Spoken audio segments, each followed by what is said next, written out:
Hi, Keith here with Rebel Civics on Unsafe Space. Today, guest Mike Collins joins us for a discussion on Florida state secession. Mike is chair of the Polk County, Florida Libertarian Party, and Mike and I are admins of the Flexit page. It's a Facebook group on Florida secession and secession in general. The question is Florida big enough, strong enough, rich enough to go independent? We're going to take a look at some of the normie arguments against secession and why they're wrong, and go through some of Florida's history and data about why Florida could be independent, why it could succeed as an independent country. So, Mike, welcome to Rebel Civics. Thanks. Thanks for having me on. Sure. Glad to have you. So I want to just give people a minute or two on your background, or I know you live in Florida. Yep, definitely born and raised, flow grown, as they put it here. Born and raised right here in Polk County. I left briefly for a brief stint in the military, and then came back and been here ever since. Yeah. So yeah, you're one of the and I've lived here for 8 years, so I'm one of the more normal people that That's moved correct. here. That's correct. And the way it works in the United States, I saw the number recently, about 60% of the people in the United States, of U.S. citizens, don't live in the state that they were born in. Right. They've moved during their lifetime. So I'm one of the people that moved. And for those in the Liberty community, I moved from the Democratic People's Republic of New Jersey. So I don't normally have to explain that in Florida. They were like, oh, okay. I hope you're not bringing New Jersey here. I'm like, no, that's right. That's right. me. You came to Florida for a reason. Don't forget that. I came to Florida and I usually say it was not the weather. That's right. The weather is nicer here, but that wasn't the reason. That's right. Okay. So yeah, the first question, kind of the opening, is like, should Florida leave the union? Why should Florida leave? What is it now? Almost $30 trillion in debt. That's a good starter. That's a good one. Military and wars in every country, or wars and military all over the place. Military adventurism. We've left the founder's dream a long time ago, and so yeah. But most importantly for me, the biggest reason I think we should leave the union is not because I want more freedom for me and my allies. It's because I want more freedom for the people I disagree with. Because the reality of the situation is that if people who line up on the right, people who line up on the left, and I probably am much more on the right than the left. I come from the right. I'm a recovered neocon and all that kind of stuff from years past and everything. But when you line up more on the right, you align yourself with people who want to own the libs and things like that. And my problem is I don't want to own the libs. I want the libs to be whatever they want to be. I just want them to be whatever they want to be somewhere else. And so I want a national divorce. I want to see Florida secede, so that way the people that want to live as the people I agree with can come and live with me, and the people that want to live as the people I disagree with can go live with the people that they agree with, and then everyone can live happily ever after. This constant back and forth of, well, now this 4 years we're going to run the country, basically the world, and now the next 4 years we're going to run the country, and then that now we're going to punish those that punished us before, and all that kind of, it just leads to strife, and eventually I think it will ultimately lead to an ugly civil war, much uglier than what we fought in the past. And so to me, I think the best way forward for peace and tranquility and the pursuit of happiness is national divorce, is secession for the entire country, and let everybody go live in their respective places where they're going to be most happy. It's how irreconcilable differences in a relationship should be handled peacefully. Walk away. I would much rather be sitting across the table from the representative of California doing a trade negotiation as an independent country, Absolutely. and not trying to tell them how they should run their schools or what their rules should be on abortion, or like I don't want to get involved in that. Right. Yeah, I just want to know if you make good widgets and I need those widgets. Well, then now we can come to the table and talk about it. It doesn't matter at that point what your position is on guns or religion or whatever. That's your problem. You and your people have to deal with that. I have my positions over here, and me and my people have to deal with that. And nobody has a say so legally, legislatively, executive action wise Yeah. in that at all. Yeah, so I could be in favor of Florida secession for the reason of that, and I'm in Florida, and I can see that being better for how I would like to live in society. Yes.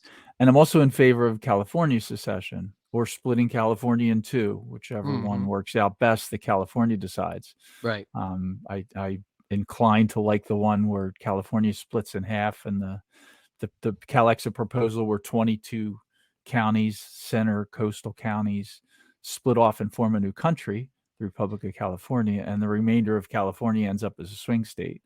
Like, that's all fine with me too. I'm not going to argue against that. And it's I'm not my fine with it. state. Yeah, I'm fine with I that. can I don't live think it'll there. work, but I'm fine with it. Yeah, you can get into a discussion of evaluation of how well it work.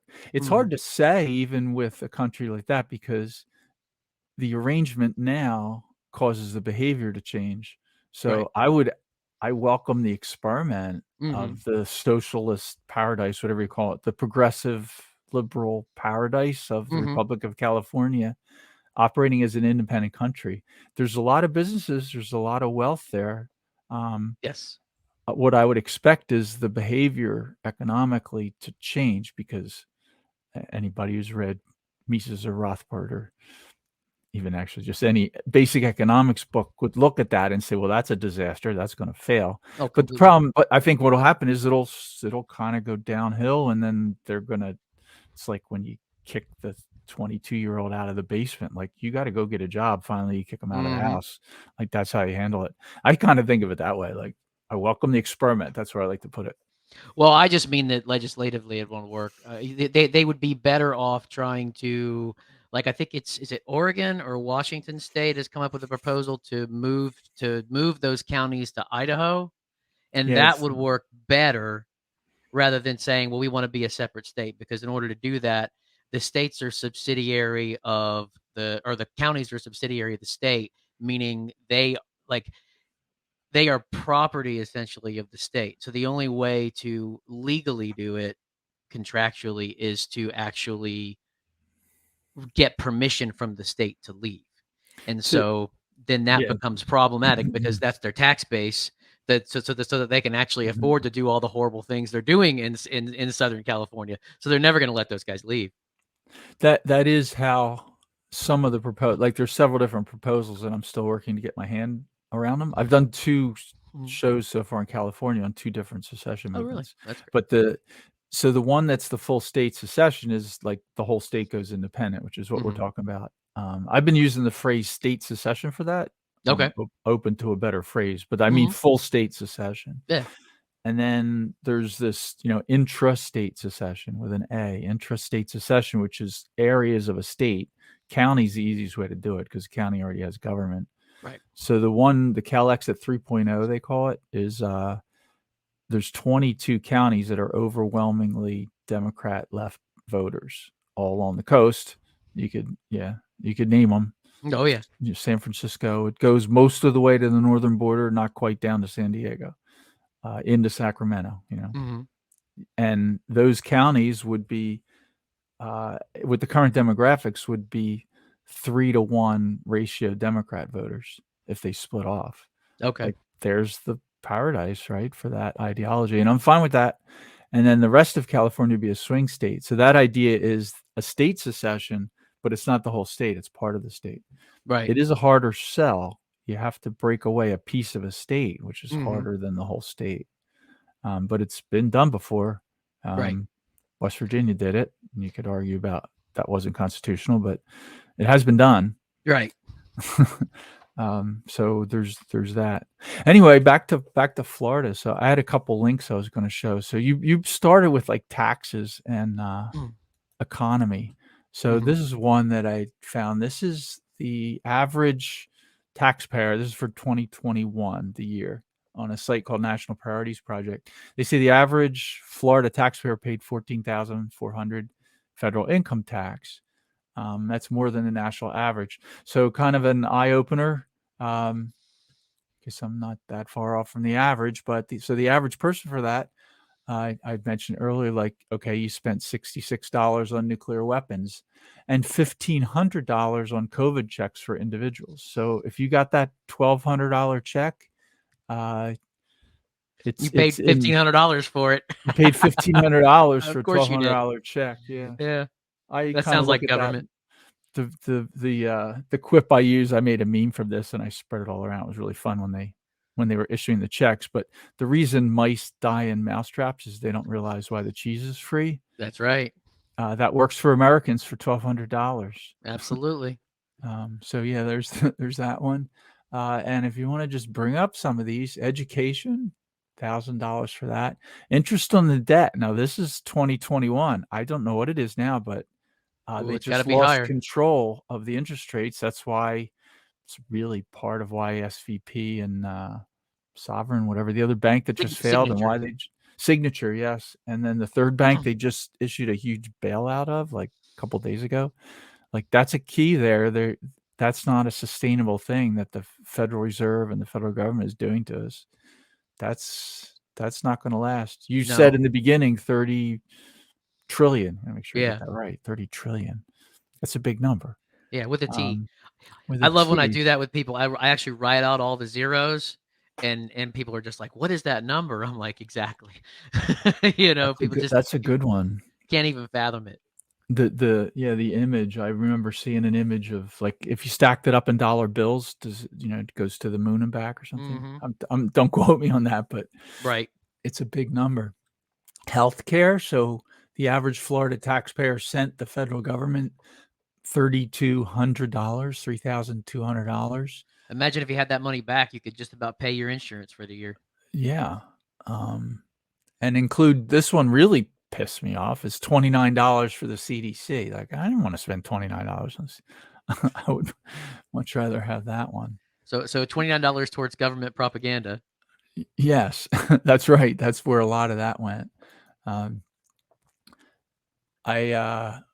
I found this other thing here this is the most and least federally dependent. So in the money question, often get this normie argument that well, Florida couldn't survive because they get money from federal government. Like that's true. States get money, but they send money.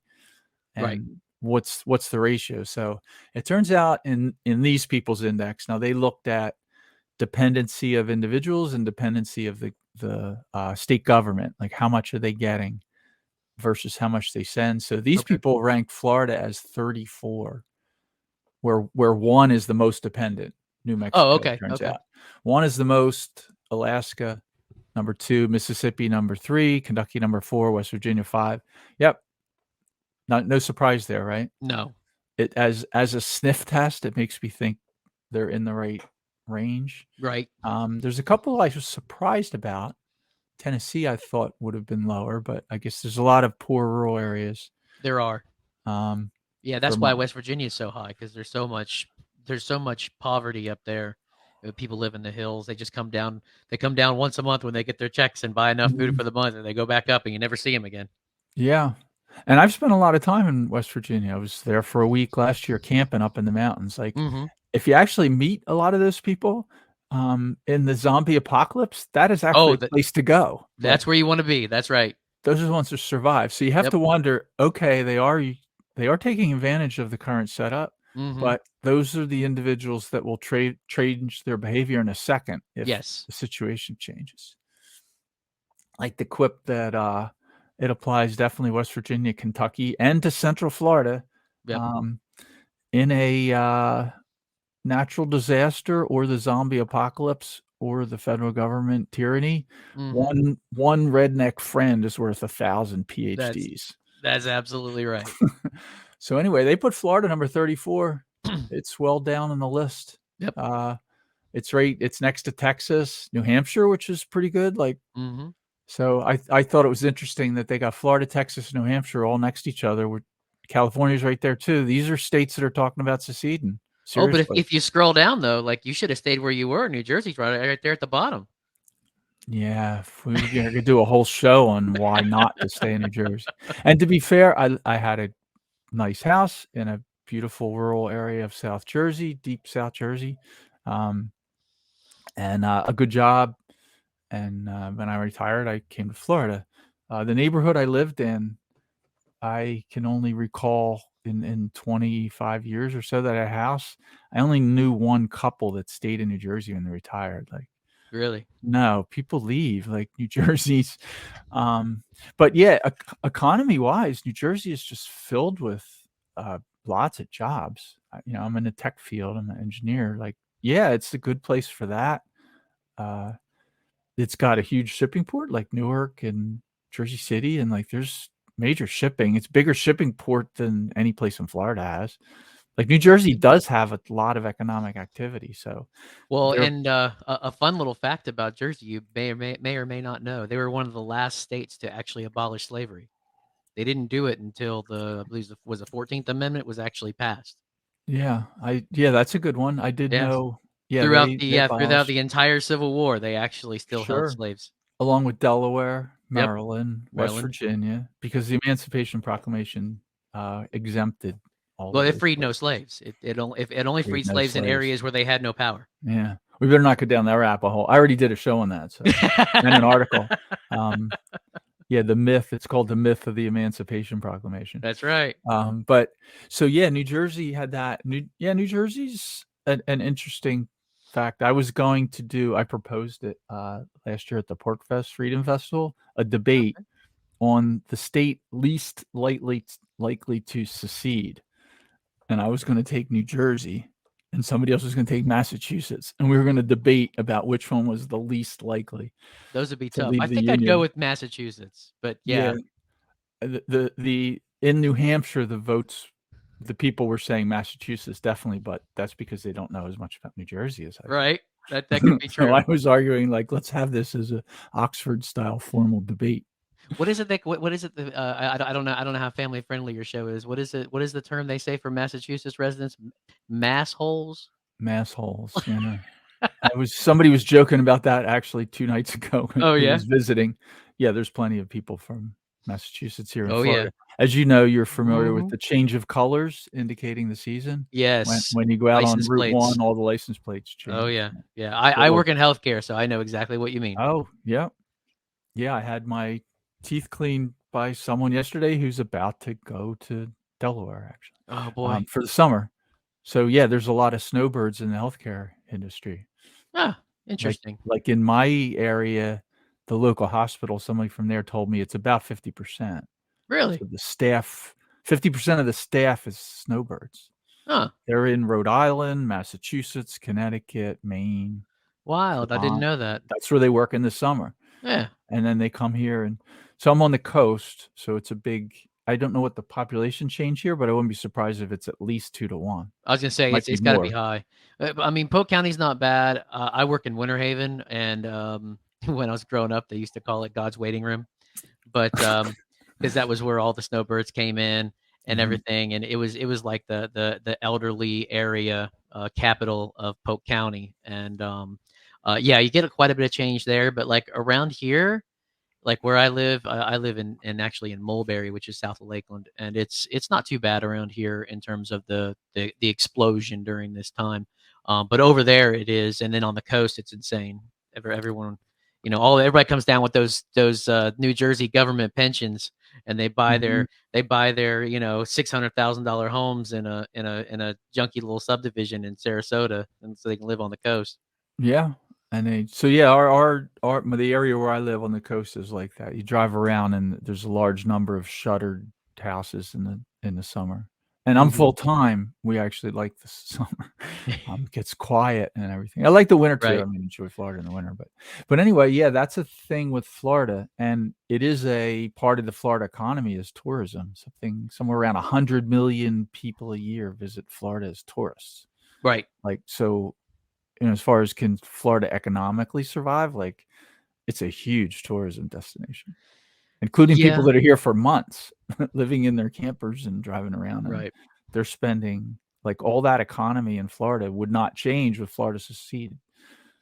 I suspect it might change a little, but it Yeah. might I don't know whether it would be more or less I depending on think what Florida does. Go ahead. I think you would get a lot more vacationing people because the government could work to market better and change policies for entering the country and things like that. But I wonder how much you would have of the snowbirds, because essentially once the state secedes, then technically, and I'm quite certain that the U.S. government would do that, you would wind up having to have a passport to go across the border every time, and there might be some issues there with kind of like having a residency in two different countries and things. I don't know what the federal government would do in terms of continuing to allow people to be in both. And that would be one hiccup that we would have to find a way to overcome. We always could, I'm sure, but we'd have to find a way to overcome that. It'd be a negotiating deal. I hadn't thought through this before, but one of the points that would come up is the number of people who would have their full-time residency in a state that would remain in the Union, Mm-hmm. but have $1 million property in a boat in Florida, and they spend 6 months a year here. Like, those Right. people are going to call up their representative and say, "Oh, no, I'm Yeah, going to Florida in October. You better straighten this problem out." I think that would be a big factor in that. that would, because again, and that's true too. Is most of the people who can do both have a good bit of money, and we know our federal government runs on money, so that would be Mhm. a very big contributing factor with that. Also, it would be temporary anyway, I think, because I mean, assuming Florida would be the first one to do it, it would be a domino effect. Once Florida did it, dozens of Mhm. other states would do it too, and then they may form their own little um, confederacies or republics or whatever, and alliances between those states and things. Like, I would certainly see it to be more regional than just 50 independent little balkanized countries. I would certainly see there being much more of a regional setup as opposed to, like I said, balkanization kind of thing. I can see that more with a smaller one. Florida is big enough that I Hmm. don't think it has that issue. I think it could. I just don't think it would. Rhode Island, for example. Oh yeah. Well. Um, and maybe even, my understanding is Louisiana, Mississippi, Alabama, there's a lot of annoyed people there with the federal government. Hmm. Maybe states that size would be better off combined. I don't know. I once asked Daniel Miller, the Texit, the head of the Ah, Texas yes. National Movement. Yeah, I asked him. We had him in on a book club episode for Unsafe Space. So I asked him, well, if Florida leaves and we could get Louisiana, Mississippi, and Alabama, would you all join in one country? Like, that would be a pretty strong one. That, and we could still drive and visit each other without going to the United States. And he was adamant, like, no, Florida should be independent. Texas should be independent. Texas is plenty big enough. It's just messier. Yeah. He's like, no. That's what he said. So Interesting. I took that to heart, and I've been Yeah. thinking about that for a year. It was about a year ago. Uh, and so, yeah, now I get it. Then I read his Texit book about 3 or 4 times, and so I actually agree now. And the more I look into Florida, um, and I've learned more since actually getting to know you through the Facebook group, Flexit, and do more research. Yeah, I think Florida should just be separate. Like, we don't need. Oh yeah. It's not necessarily better.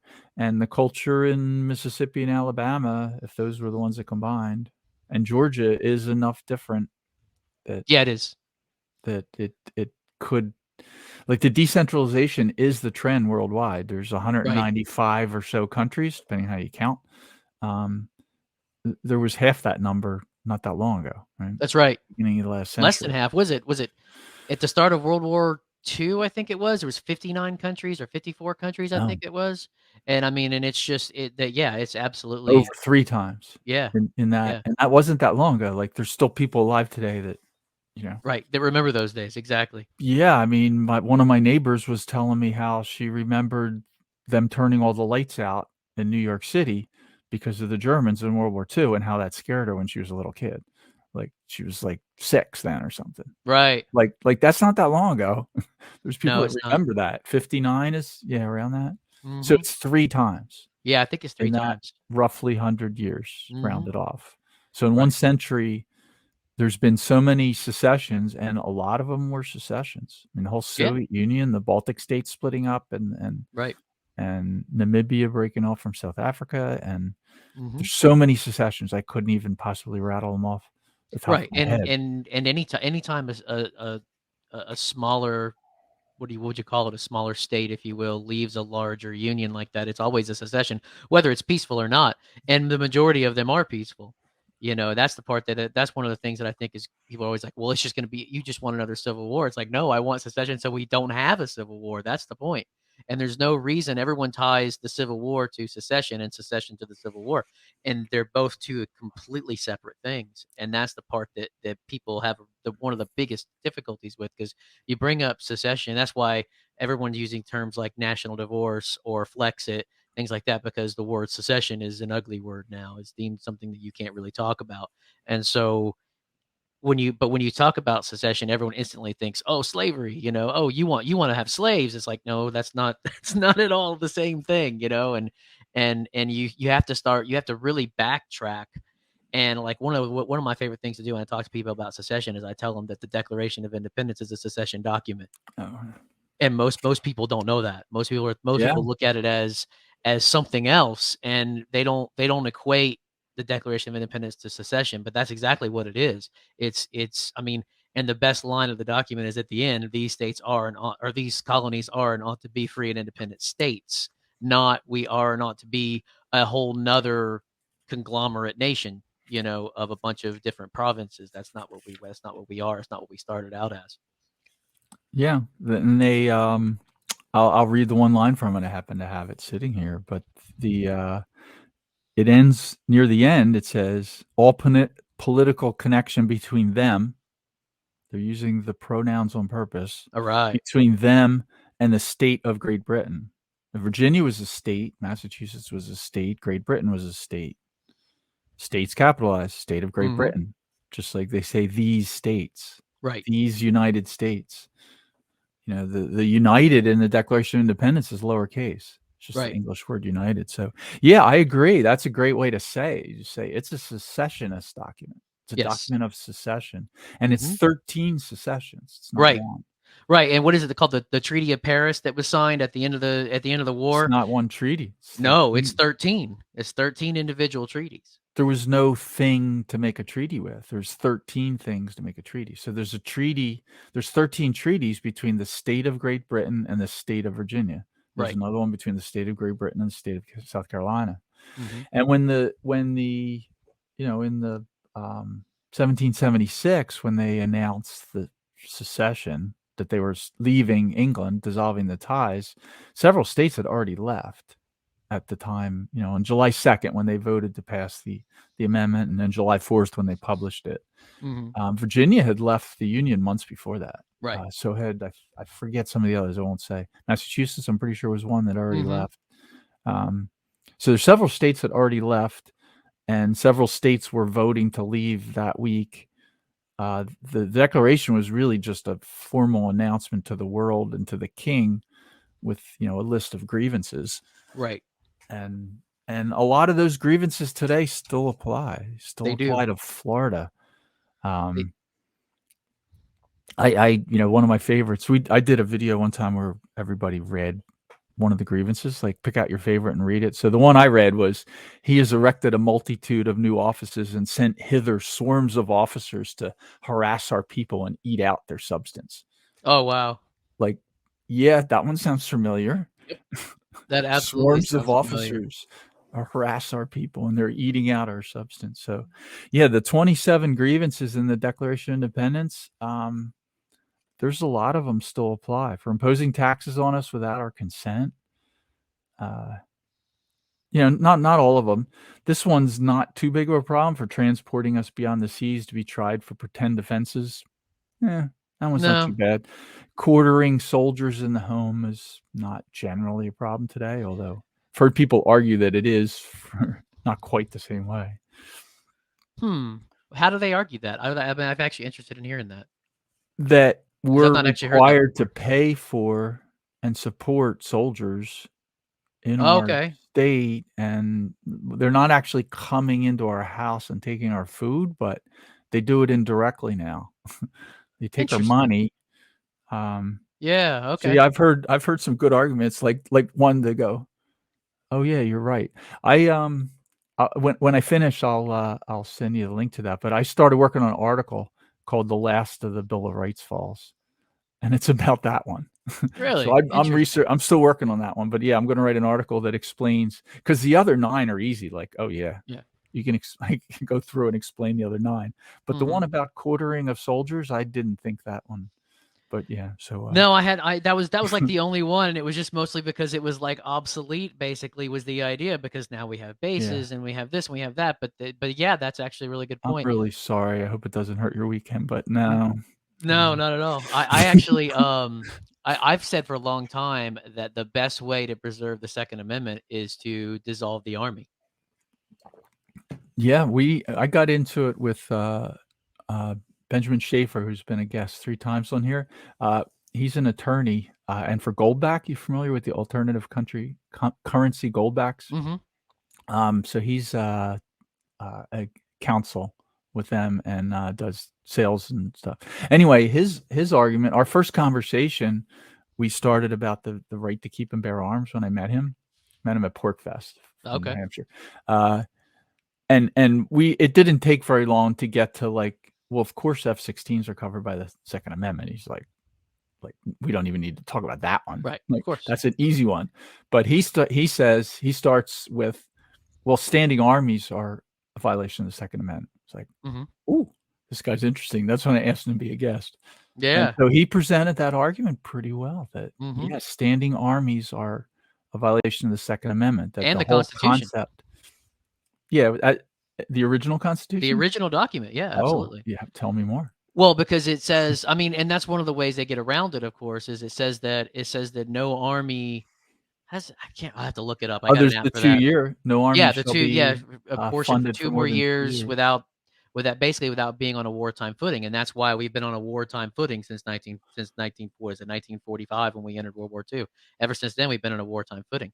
Ever That's since an then. interesting one. So you could argue that that short-term provision where Congress is not allowed to fund any military, basically. They call it the Army, but Except the Navy, which I would maintain at this point means the Air Force as well, but no Army for sure, and no Marine Corps. oh, okay. So you separate Navy, which I can see it as a practical matter, even in when that was written in 1787. Right. That It says they will fund and the maintain a Army. navy, because that was how all trade was done, was through the navy, and then of course you had piracy and Mhm. things like that. And I would maintain that now, since a lot of trade is done through the air as well, that an air force would be warranted for the same reason. Yeah, they didn't know about planes. No, they didn't They have didn't planes think back they then, needed so a whole group for observational balloons, which is all they exactly, had. exactly. Um, so yeah, and as a practical matter, I would just say, oh, by the way, I have 30 years experience in naval communications, Oh Coast Guard and naval communications. So 2 years for Navy is not enough. no. So yeah, like, it worked on, like, communication system for an Aegis destroyer, for example. Hmm. To build that sort of defense, the appropriations generally take more than 2 years to finish. Like, Hmm. it takes more than 2 years to do it. So, but that's not the same for a standing army. So the argument would be, okay, you do have to have some ships ready, because if Right, somebody attacks you, you can't build a navy. right. But you You have can to have assemble an army out of the militia in a yes. fairly short time if they're drilled, Hmm. if they're well regulated Right, under and the there's, phrasing of the and like we were talking about before with the state constitution, there's actually a provision in there that says the state government can fund and train a militia, which I found very interesting because I was surprised. It's actually, I think it's the first or second amendment to the state constitution, in the Florida one? in the Florida state constitution. Yeah. And so they actually Mhm. can do that should they choose to. And so that's something if the state seceded, they could certainly pull off of that to train their citizens to be basically a citizen army. And the only thing constitutionally, the federal government, outside of a war, right, Hmm. and outside of that 2 years, as far as the Army goes, is it does have the delegated power to arm the militia, to, like, Hmm. basically fund it. So, Hmm. um, it's an interesting argument I've heard. I didn't make it up. I've heard variations of it, but like it would be legal as far as the Second Amendment goes, and the arms. It would actually be constitutional for Congress to supply every able-bodied adult an AR-15. Hmm. That would be constitutional. It would Um, even be more constitutional for them to provide them with what do they use now? It's not an M16 anymore. They switched them. Oh my gosh! But whatever weapon of war, as they like to call it, yeah, that is the current usage. It would actually be constitutionally yeah, allowed to actually have them yes. provide it. It is not, however, constitutionally allowed to have them take them away. No, there's nothing. There's no power delegated to take away No, the firearms. the states Um, can do it. The federal government can't. yes, by definition, with the 10th Amendment, 9th and 10th Amendments, that power is reserved to the states or the people. That's right. Now, I would argue the state shouldn't either, and I Right. saw that in the Polk County. I was scanning through the Polk County Libertarian Party platform, and I saw that in there. That was good the way that was worded. Hmm. No government should be restricting of firearms in any manner. Not at all. Registration, yeah, I Right. forget how it's worded, but yeah, you want to talk about that for a second? Well, I just, that was something that it was probably a couple of chairs before me or something that put that in there, in terms of the platform. But most of our platform is pulled from the state party anyway. But yeah, I mean, that's something that we all would certainly agree with, that the right to self-defense is fundamental, and therefore no government can or should infringe upon it. Unfortunately, the federal government doesn't have, you can argue 14th Amendment powers or whatever, but technically the government doesn't have authority to say whether or not a state can do that. And if they do, then California is in violation, New York's in violation, Illinois is in violation. All of these states are in violation of the Second Amendment based on that alone. But that all comes down to political will. And so I prefer it to be reserved to the states. And if you don't like how your state's doing something, leave. Vote with I, your feet. Get yeah. out. Yeah, I just popped it up. I actually had it handy here, but Oh, good. from the platform, I'm just going to read it. It says, "We oppose all laws at any level of government restricting, registering, or monitoring the ownership, manufacture, or transfer of firearms or ammunition." Yep. Absolutely. That's a hell of a platform plank. Hmm. Yeah, I agree. Right. That's It's what the libertarian. dangerous.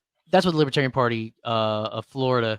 That's pulled from their platform as well. I'm pretty sure. But they, you know, that's something that, not to pitch the LP too much here, but that's something that differs the Libertarian Party from the Republicans. The Republicans is always, well, let's just enforce the laws that we have. It's like, no, those are wrong too. you know, Yes. that's one of the things that irks me, and one of the reasons I'm not a Republican anymore is because you watch them and it's always, well, we want to get rid of AR-15s. Okay, but well, let's just enforce the laws that we have. Let's start the negotiations there. Well, you're already starting on a losing position.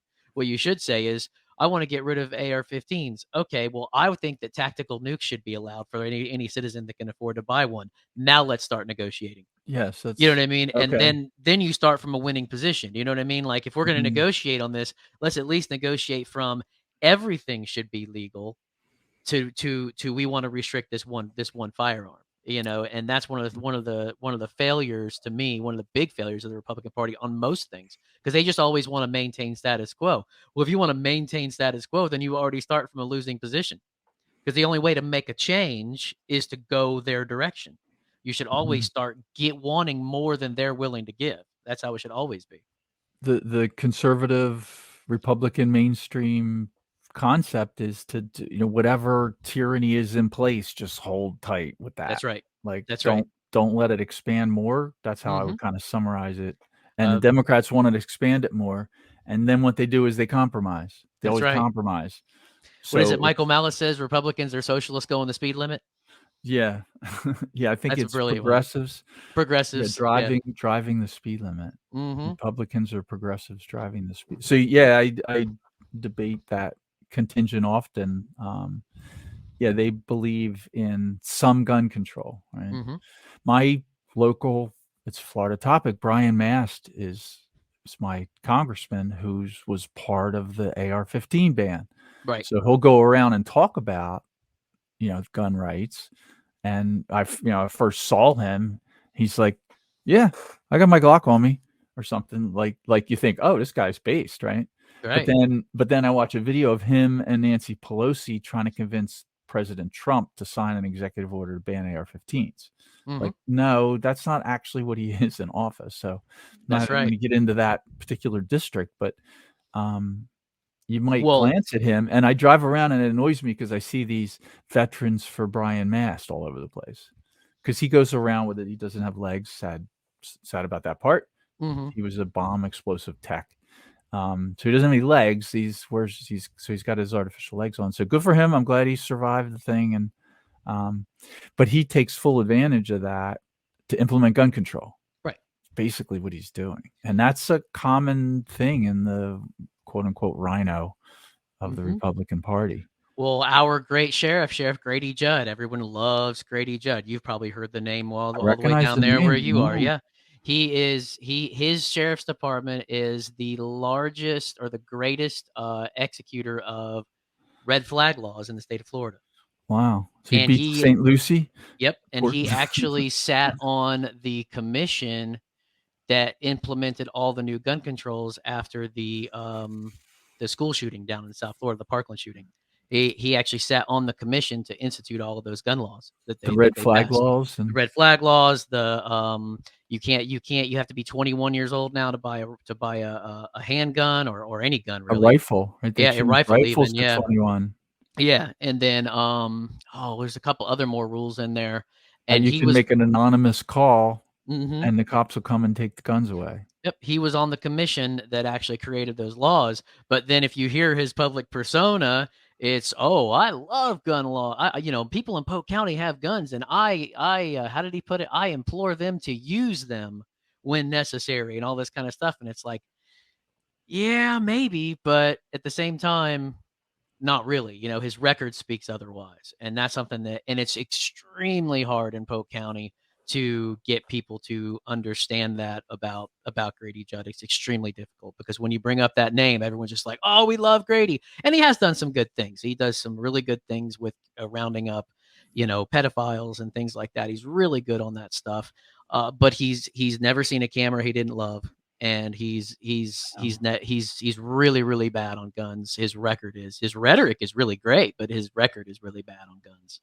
I think it's a common problem all over is that the politicians, and the sheriff is a bit of a politician, it's an elected office, that they manage to fool low information voters. Hmm.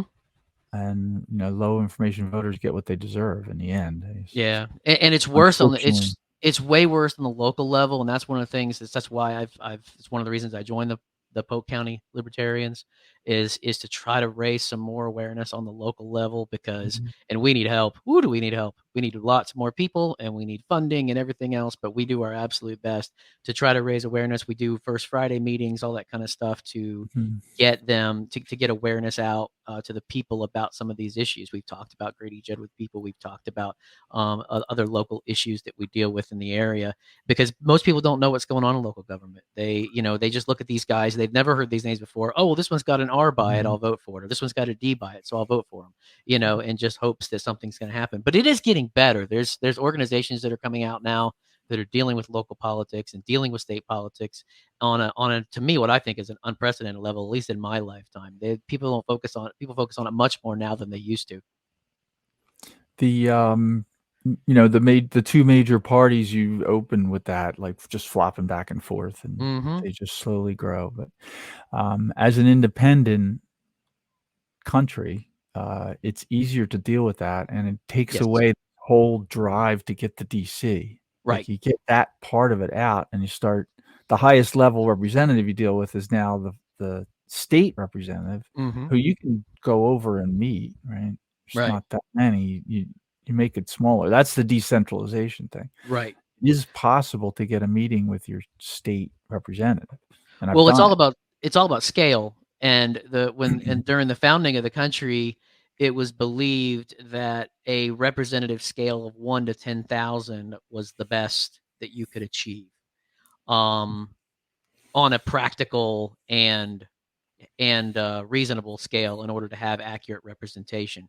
Now our national representation is approaching 1 to 1,000,000. I mean, there's just no way to even fathom that. And so Representative is not even the right word no, anymore. not even at all. There's just no way. Even if you're one of the best representatives to ever hold the house, hold a spot in the House, even if you're Ron Paul, there's no way to accurately represent the wants and needs of almost 1,000,000 people. There's just no way to do that. So what do you Mhm. do? Well, then in that case, then you manage the wants and needs of the people that funded your campaign. That's what you do. So even the most honest and statesman type people can't accurately do it. It's just completely out of scale, and it's gone way beyond what anything Washington or Jefferson or Madison or even Hamilton ever thought of. Yeah, if you say people that say, "Well, we just need to vote harder or put the right people in office." Yeah. So, well, like, okay, Ron Paul couldn't do it, so who were you talking about voting for? Right. Right? Right. Like, we need somebody better than Ron Paul? Yeah. Like, Yeah. I We got to don't get the right know. people in office. I think they said that in the Soviet Union too. And when they went from Khrushchev to Khrushchev. Yeah, exactly. Um, yeah, I don't think voting is the solution. And, No. and I've talked about the different solutions. So you could say you could start with voting, and petitioning the government for redress of grievances. Like, that doesn't seem to work, right? No, you don't have enough Not a money for that. solution. Voting in national election, I put that in the category of the adult equivalent of writing a letter to Santa Claus. Like, okay. And even when you see, like, the Ron Paul's an example, and there's not that many of them.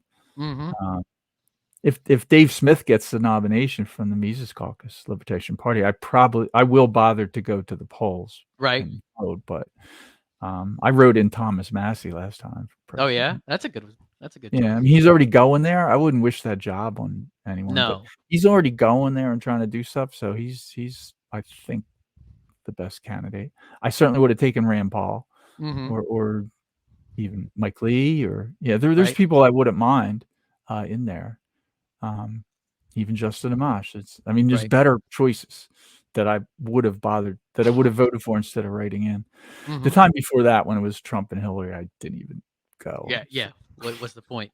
Yeah, and the Libertarian Party, I don't know if you were in it then, but they Oh, didn't Gary run a Johnson? No they thanks. didn't run a libertarian, No. so and No. it's not that I And oppose to the vote. That was always been my default, and I don't think I told you, but I've never been a member of any political party, so oh, cool. I'm coming at this as someone who's never been a member, doesn't intend, but when the Mises Caucus takeover happened, I was tempted, probably more Yeah, oh yeah. tempted I didn't, though. I'm like, "I Right. think I'm just gonna stay neutral and do my show and write," and, like, no, I'm not a member of a party. Okay. I'll talk to a Republican or a Democrat talk to anybody. I'll talk to an anarchist, I'll talk to a communist, and ask them questions. Mhm. But yeah, as far as voting goes, like, personally, I've voted for it. I happen to have the book sitting here. Remember Harry Brown? Ah, yes. I voted for Harry Brown. I'm an old guy. Oh, good. I voted for Harry Brown for president. I voted for, who you think who? I voted for Ron Paul both times. Oh, yes. I voted for Ross Perot. I voted for John Anderson. That was my first presidential election. Oh, Who ran wow. as an independent. So yeah, Wow. I was never a neocon, even though I did work in the military communications environment. Okay. I was never really a neocon. I was the guy at the lunch table saying, "We shouldn't be doing that." Right. Like, what are you doing? But I worked on at least what I rationalized to myself, and I Mhm. mostly agree with is ships that I hope are used for defensive purposes. Right. And I worked on their communications equipment that would, like, and part of it, and think, well, I want to make sure these guys are talking to everybody before they do something, Yeah, well, and that's they know important. what they're doing, and why. And so yeah, I worked on ships and submarines, troop Oh, that's carriers, cool. and guided missile cruisers, and fast attack subs, and Coast Guard stuff, and Awesome. for U.S. and foreign Navy. So that was my job, my career. I'm retired now, but it didn't make me a neocon. No. Um, Although it is useful because when I talk about secession and I get hit with it's treason, it's seditious, Oh, yes. you're, I hate you leftist punk commies, blah, blah, blah, blah, blah. And then I'll tell people, well, that's not really describing me very well. Like, I had a secret security clearance for 30 years. It's inactive now, but if I needed to, I could get a job. Like, yeah, I'm not that Right. at all. I'm the Well, system architect of the interior comm system on the Aegis missile destroyer. Like, no, it's not that I'm opposed to defense, right? right. That's not it. I'm opposed to engaging all these foreign wars. Like, Right. I think of one like Florida. One of the normie arguments, like, well, Florida will get invaded or Hmm. whatever. Um, I consider Florida would be safer as independent. We would Right. not be part of this Ukraine thing, stirring Absolutely. up Russia. I would rather not be stirring up the Russian bear, risking nuclear war. Like, I would rather be more like a Switzerland. Like, I don't think Switzerland's worried about Putin invading and bombing them. Not at all. Well, that's one of those things it really does blow my mind because when you start talking to people about that, that's one of their first things. We'll if we're not part of this giant nation, then we'll get invaded. It's like, but I don't know. No, I won't say Taiwan. I think it's some Yeah, Taiwan Uganda, too. whatever. I mean, none of these countries get invaded, on the regular basis because they're not tied to some giant country. Like, it doesn't make any sense, and so it just blows my mind. It's like, well, the reason we risk invasion and now more than ever, thanks to our current foreign policy, but the reason we risk invasion is because we're putting ourselves out there so much. We're getting so much Mhm. more involved in the rest of the world's affairs and telling them what to do and things like that. It's like if Florida just said, what is it Washington said? Friends with everyone, allies with none. If that was our Yeah. policy, then no one has a reason to invade us. Like we can negotiate trade agreements, we can do all these things. And what is it? When goods cross borders, soldiers don't. So if we're trading with everybody and we're not fighting with everybody, why in the world do we risk invasion? One of George Washington's parting advice applies today, and in the Hmm. Ukrainian conflict, where he said, I'm paraphrasing, I don't remember the quote, but you know, don't get involved in European affairs, like Yep. European squabbles. He didn't use that word. He's way more eloquent to me. Right. Your Europeans' trials and tribulations are not the business of the United States, and if we get involved in it, it's not our problem, and it won't end well. He was very clear. That was one of the biggest warnings in his. Hmm. Yeah. So you hear this, the China will invade one. Yeah. Like, I was debating that with somebody who's a Convention of States guy. So I was debating him, like, he thinks that's Oh, the solution. And he said, well, if Florida secedes, China will invade. Like, no. Why do you think that? And he's, well, it'll be small and weak. Um, and he quote, the united we stand, divided we fall quip. Like, that's not ugh, true. Like, the Soviet Union, should they have stayed together? Like, right. should Right. Namibia not have left South Africa when the ANC took over? Like, no, it's a better place. Um, and if the Soviet Union can break apart in a national divorce with no war, like, of course the United States can break apart with no war. Absolutely. Depends on the government. Well, and ultimately it will happen regardless. I mean, eventually this house of cards will fall and eventually it's going to happen. The question is how much pain do we want to go through in the process? And to me, that's why having these conversations finally, once again, you have you know, national figures like Marjorie Taylor Greene, think what you want about her, but at least people are having this conversation now. At least people are saying these things. You even have people on the left saying them now too. Was it Sarah Silverman a few months ago was talking about how she wanted to leave the union because of all the horrible Republicans and all that stuff. I'm like, I agree with you. Go. Yeah. That's fine. Let's have these conversations. And now even I was listening to a Brian McClanahan show. He's talking about several of the like historians and stuff now. Academic historians are reviewing this concept of secession now and Texas v. White and how that decision actually was in error and how there is no legal decision that has been made with regards to secession. There's a wartime decision, but wars don't solve legalities. They only solve, how many people can you kill? And You don't answer moral questions with force. Like, that's right, not how it works. And right, I like you just switch it. And to answer a question like that, it often usually helps with people like to look at it as an individual case. Mm-hmm. So the battered wife is the same as the divorce example. It doesn't Right. change because you're talking about a group. So you don't advise a battered wife Mm-hmm. whose husband threatened to kill her and burn the house down. Right. If she leaves, the advice is not you're just gonna have to stay there. Right. That isn't the advice. You work to figure out how to get her out. That's exactly right. And we are in an abusive relationship with our government. We need Mhm. a halfway house to go stay at or Yeah. something for a while. but Yeah. that's what I tell people. It's because I've had that other argument with people too. Well, I just don't give up on things that easy. And it's like, okay, I understand that idea, but what does it take to get you to give up? What does it take to get you to say, okay, this is no longer worth saving. This is no longer, because then when you argue with people from the right, you always try to approach it from the right, because their argument is, oh, well, our founder set up this government and we need to fight to preserve it. And it's like, well, really? But if we're following the founders, the most correct thing to do is to leave this union because it's become oppressive, because it's become something that they never intended for it to be. And therefore, if we're following the founders, the idea would be for secession, would be for a national divorce, because that's what they did. This is the same situation. They had an empire. The Mm-hmm. biggest empire in the world was enacting horrible policies, taxes they didn't want, Mm-hmm. uh, trying to take their guns away. Right, Lexington Right. conquered. The first battle was gun control, when General Gage was sent by the king to confiscate the powder. It was a gun control. That's what the king was doing, and they were already complaining about the taxes, and they tried for many, many years. So, yeah, the people that disagree with this, I argue that well, they would have been on the side of the king in Oh yeah. 1776. Like Tories, I they're in call the them.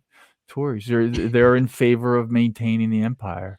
There That's would it. be the conservatives in That's right. 1776. The you just do the whole thing. The Mm-hmm. Republican Christian conservatives would have been on the side of the king in Right. 1776. I have no doubt about that. That's actually true. Yeah. They maintain the status quo. That's what they would do, and they Mm-hmm. maintain the empire and say, no, we're not there yet. Let's petition the government. Let's beg the king, basically. And you see a lot of people still think they should beg the king. Let's go for a Supreme Court case. And Right. you brought up Texas v. White.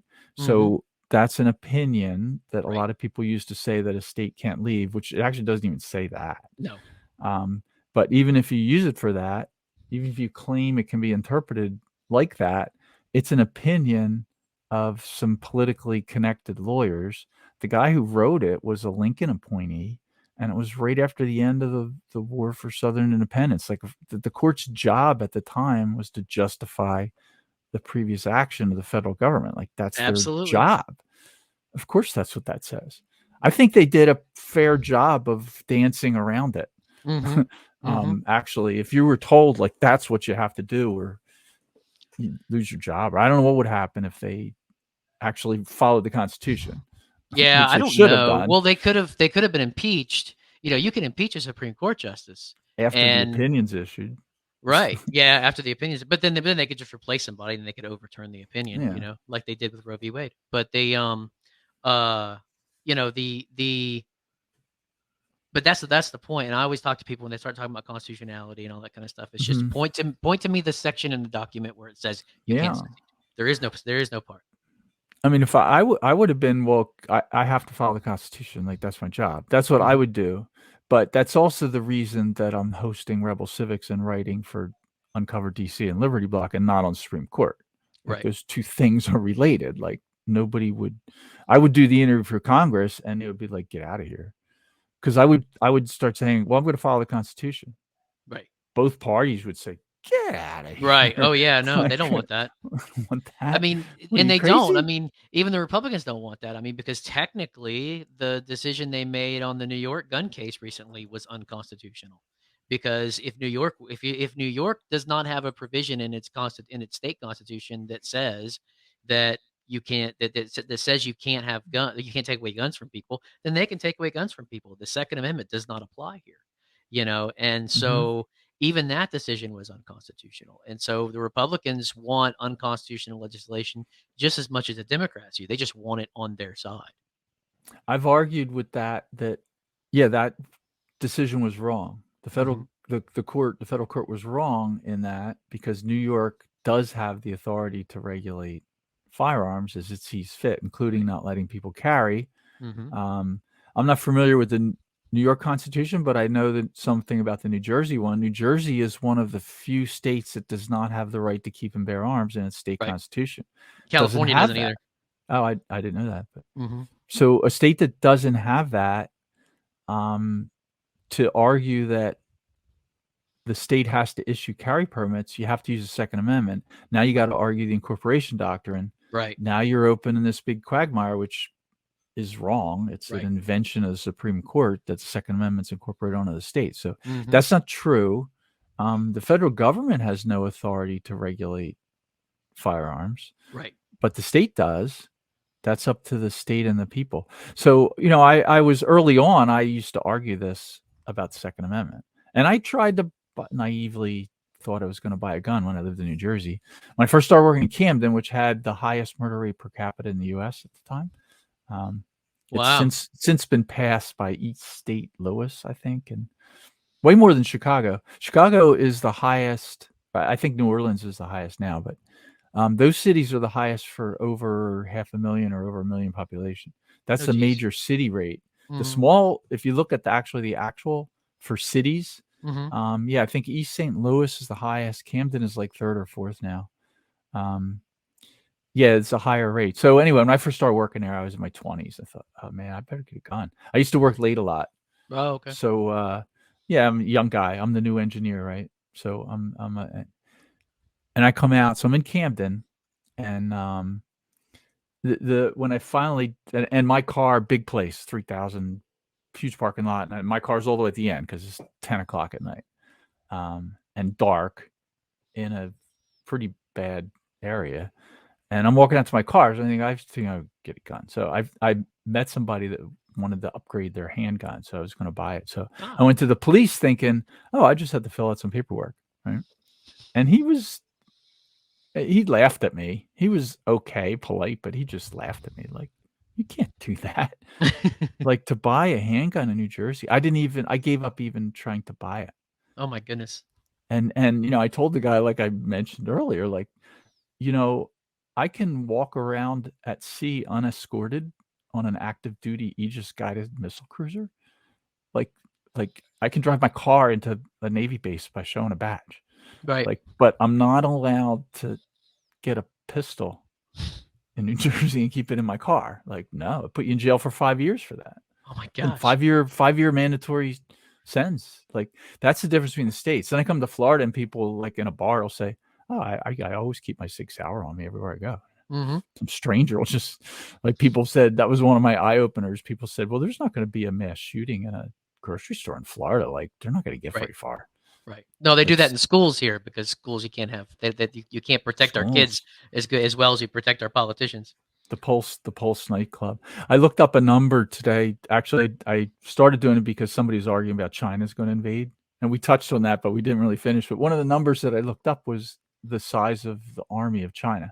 And not to say that the Florida regular citizens could go up against the average Chinese soldier, but invasion is way harder than defense. Right. People get very active, very angry. So Florida has 2.5 million concealed carry permit holders. Last year, 250,000 new permits were issued. That's not the renewals. That's people who never had one. So 250,000 more people in the last fiscal year applied for a concealed carry permit, and there's 2.5 million carry permits out now. No one knows how many people have guns because most gun owners don't have a carry permit, and the most smart ones don't have them registered. And all mine are registered, of course, though. Don't worry about it. Yeah, except the ones I lost in that boating accident. Yeah, I actually have a boat, so yes. I did buy an AR-15 with my stimulus check. Oh, good. But yeah, that was lost in a tragic boating accident. I'm sorry. Sorry about that. Yeah. But anyway, so Florida's got 2.5 million. The largest army in the world is China. They have 2 million. Ah, So Florida has more concealed carry permit holders than the largest army in the world, and there's another probably 4 times that that own guns, right. and we're not counting any of the criminals. Mhm. And I could tell you, I mean, I know people that work in criminal justice, like, if Florida got invaded by China, I think you'd get a lot of the drug dealers and criminals in Miami, they would jump in too, like, Oh, "No, yeah, they would. get the hell out of Miami." Oh, yeah. Yeah. So, yeah, This is my town to run. this is my town. This is my town. This is my town. Yes, I think, some of them would just go to another state, which Mhm. you're allowed to do that. They would take their business elsewhere. Right. But yeah, the idea of invasion, and you have to look at, the U.S. government couldn't handle Afghanistan. Right. 20 years and walk away, and a week later, the Mhm. Taliban's back in charge. So no, and China, you look at China, like, China's actually not really trying. Right. They're pretty harsh on Taiwan and Hong Kong, but there's history there with. But yeah, as far as like China coming invading Florida, I think they would be trying to sell me a better Mac. I'm talking to you on a thing built in China. Right. Like, that's what China Right. would do. Right. We have to worry Well, about economic war, but and on top of that, let's think about what's the word? Let's think about history and reputation. Like, how many countries in the last 50 years has China invaded? How many countries in the last 50 years has the U.S. invaded? They there's talk about Russia being a threat for nuclear war. Well, let's look at history. How many A bombs has Russia has set Russia off? dropped on? Yeah, how many countries has Russia invaded? Now they tried Afghanistan too and got Yes. kicked out. Yes. And the U.S. helped. That was back when Right. Afghanistan and Iraq, actually, Right. Mexico, both. They did both. So Hmm. Iraq, like, that was when we were allies with Saddam Hussein, when Right. George Bush was sending arms and training, and Hmm. they funded Al Qaeda, they funded Osama bin Laden. The Dave Smith quote that if you want to know who our next enemy is, just see who we're funding today. Hmm. That one, like, Yeah, it's true. it It's is actually true. The true. only thing is, I'm trying to figure out how Ukraine's going to become our enemy. While the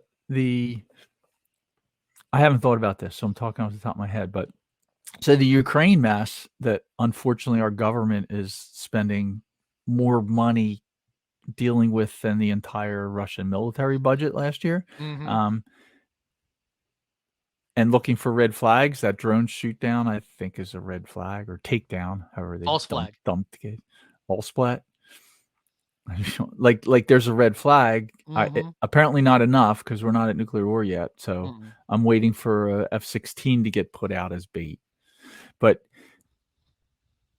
the Ukraine mess is caused by trying to make that one big country. So the Right. eastern third of that, the Donbass regions, Hmm. Luhansk and Donetsk, in 2014, they declared independence Yes. when, after the CIA overthrow that the U.S. government Hmm. orchestrated, and Victoria Nuland of the U.S. State Department handpicks a new president. Crimea was always Russian. Those areas were always Russian speaking, Russian culture. They're part of Hmm. Russia most of their time. Who knows what the vote count is, but they voted. There was some vote. Right. I don't believe the vote results of anything. Right. Not, the U.S.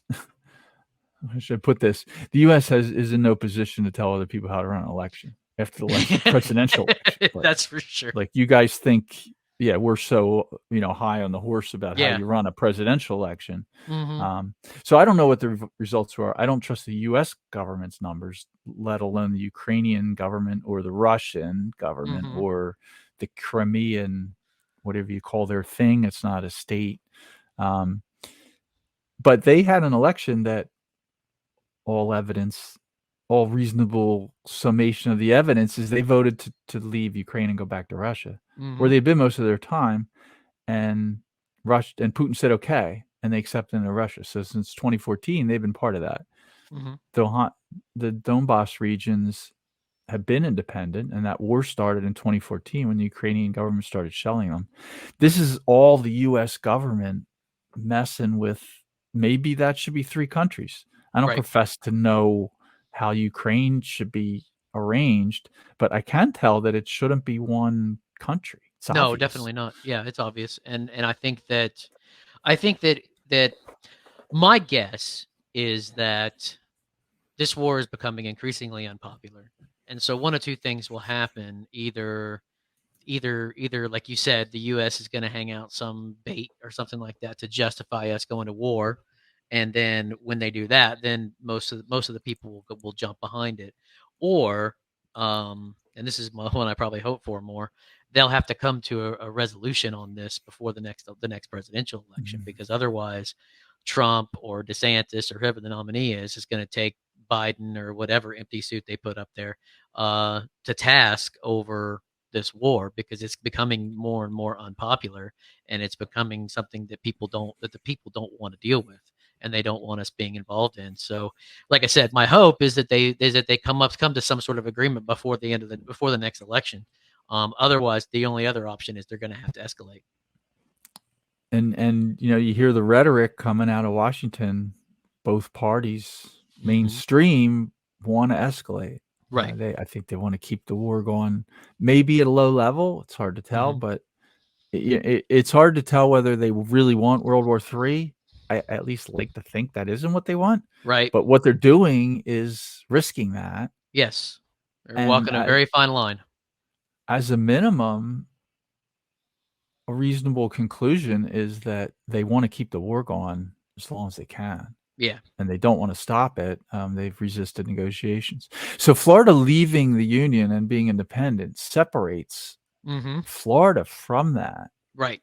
And we become like Switzerland. Like I would certainly propose, I would push that Florida would be neutral at the Russia-Ukrainian conflict. And we say that we don't know where the lines should be drawn.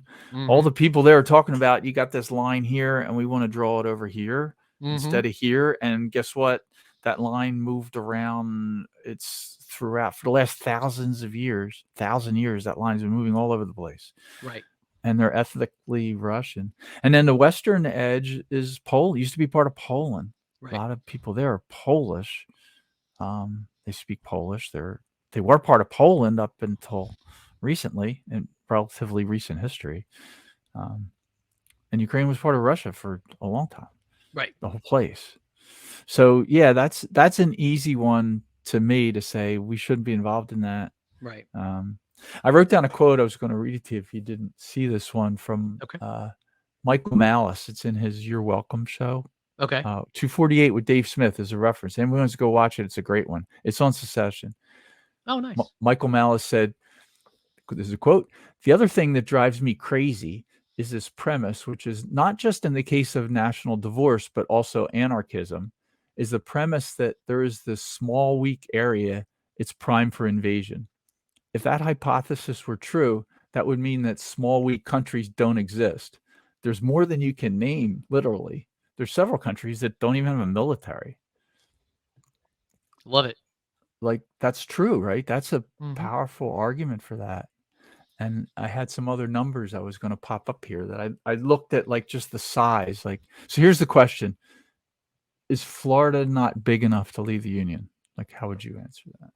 Oh, I would answer that completely false. I think Florida is more than big enough to leave the Union. I think Florida could split into 2 states and still be big enough to leave the Union. I think that if Florida were the size of Rhode Island, it's still technically big enough to leave the Union. It might need some help and some treaties to work with other countries, but it could still leave the Union. Any state can leave the Union at any time, for whatever reason at that point. Legally, morally, ethically, whatever Lee you want to put on top of it. Yeah. I mean, I wrote down some numbers today, and you had sent me a link. I'm going to pop one of these up. So this was a map of just Florida, like how big is Florida? So this from, I think it's 2021, right? Yeah, 2021. So the Bureau of Economic Analysis, U.S. Bureau, says 1.2 trillion, 1.23 trillion. So there's California is the big monster, right? Over 2 trillion, finding categories. The next category is Texas, Florida, and New York, between 1 and 2 trillion. That's pretty big worldwide. Right. You had another article. Yeah, the link that I had shared, it rakes. That's this one. Is that the one? 7. This is just the one from IBIS World. This is the growth in the U.S., but yeah, they talk about 1.0 trillion. These numbers can vary a little depending on how you Yeah, that's like an calculate and average what you between include. 2017 and 2022, it looks like. And then I may have not have sent you that one, but there was a link I Okay. saw where basically it had a worldwide list of countries by GDP, and the United States ranked around, or no, I'm sorry, the state of Florida. Florida, thank you, ranked somewhere around 15th or 16th. Yeah, I looked it up. Actually, I do have that Oh, in good. this thing. This is from Wikipedia. Hmm. Let me see where I have that. But the Florida was 18th. Okay. This is by area. I have several here. Let me go Hmm. find that while you're talking. Hmm. The Yeah, I had looked up the numbers. It would be 18th. Yeah, and So it had a in higher this one. GDP than Sweden, the Netherlands. Mhm. You know, it was just below Australia based on the one that I saw. You know, and our population is bigger than Sweden and the Netherlands. But there were other countries that had populations that were similar to Mhm. ours that were not far off from our GDP as well. There's no reason why we can't do financially, especially why we can't do the things that why we can't see. There's no reason for it whatsoever. It really comes down to politically and um, constitutionally, and then the negotiations with the federal government. We just have to get more people to be interested in it. Is really what it comes down to. Yeah, the size by GDP. So from that list is 18th in the world. Depending on the ad, it might come up. There's 195 countries, so Florida would be in one of the biggest, be in the top Mm-hmm. 10%, be one of the biggest countries in the world. Another issue basically related to GDP is trade. Like Florida's got a lot of coastline. If you ever seen a Right. map? Right. 3 of the biggest of the top 50 of commercial seaports in the Mm-hmm. U.S. are in Florida. Well, if you'll One in remember, the Atlantic and Gulf of Mexico, mm-hmm. and and so go ahead. during COVID, when California was shutting down all their ports, Florida actually wound up communicating with some of those ships and had them bring them into Florida. So you can certainly do Mhm. that as well. There's no reason why we couldn't do that. So the sea trade consideration, Florida's fine on that. Oh yeah, absolutely. So as far as carrying on international trade, Mm-hmm. no problem. GDP wise, it would rank in one of the top 10%. Mm-hmm. Population you raised, I have the number on that. So it was 22 million. Florida Right. is also the biggest, second biggest growing last year. Mm-hmm. Florida's growing like 15%. I don't know if it's a coincidence, but New York lost 15%. Florida grew Yes. 15. I don't think they're all from New York. California lost a lot too. Yes. But Florida would be 58 of 195 countries. And Okay. it's in the majority category of countries, which is they divide them up by 1 to 9, 10 to 100, 100 to a billion. Mm-hmm. Florida is in the biggest category. So in the categories that it was divided up in on the I'll put the link in the show notes, but in the Wikipedia list of countries by population, Florida would be in the top quarter of bigger countries. So it's certainly big enough there. And as a point of reference, I looked up some other countries. So remember the Baltic states, Mm-hmm. their kind of history: Estonia, Latvia, and Lithuania. So Florida is an order of magnitude bigger in population than them. So if Okay. the U.S. government supported both times those states seceding, so the history of them, just to pick out one example, I think these are an interesting one. So 1795 is when all 3 of them came under Russian rule. Okay. It was taken from Sweden in the Great Northern War. I didn't know Okay. that. Mm-hmm. So that became under Russian rule. And then in 1918, after the 1917 Russian Revolution and then World War II, they kicked Russia out. Russia was kicked out during World War II. So they became independent in 1914, All right. 1918. Then in 1940, the Soviet Union invaded under Stalin and occupied them. Then in 41, Nazi Germany took over. Then 45, Soviet Union got control back when they established the USSR. And then in 1991, they were one of the first or the first to declare independence. And those 3 Wow. just declared independence. They Mm-hmm. seceded. They declared that the occupation was illegal.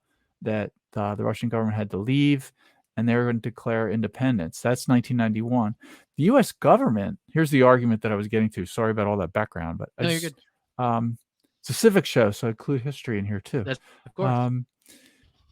To argue that Florida couldn't secede or shouldn't, or it's illegal or against the government's interest or whatever, like the U.S. government supported all three of those becoming independent in 1918 after World War II, and then in 1991 when they declared independence from Soviet Union. Like a lot of funding, strong support. So for the United States government today to say Florida can't leave, hypocritical is the word I'd throw out for that. Well, they're never ashamed of that usually, but yeah, I mean it does create a nice precedent. I would also add that based on history and everything else, the only leg they have to stand on really is the Texas v. White decision. The only leg they have to stand on is they can say, well, the Civil War decided this, and that's just not true. And the Texas v. White decision is openly coming into question again.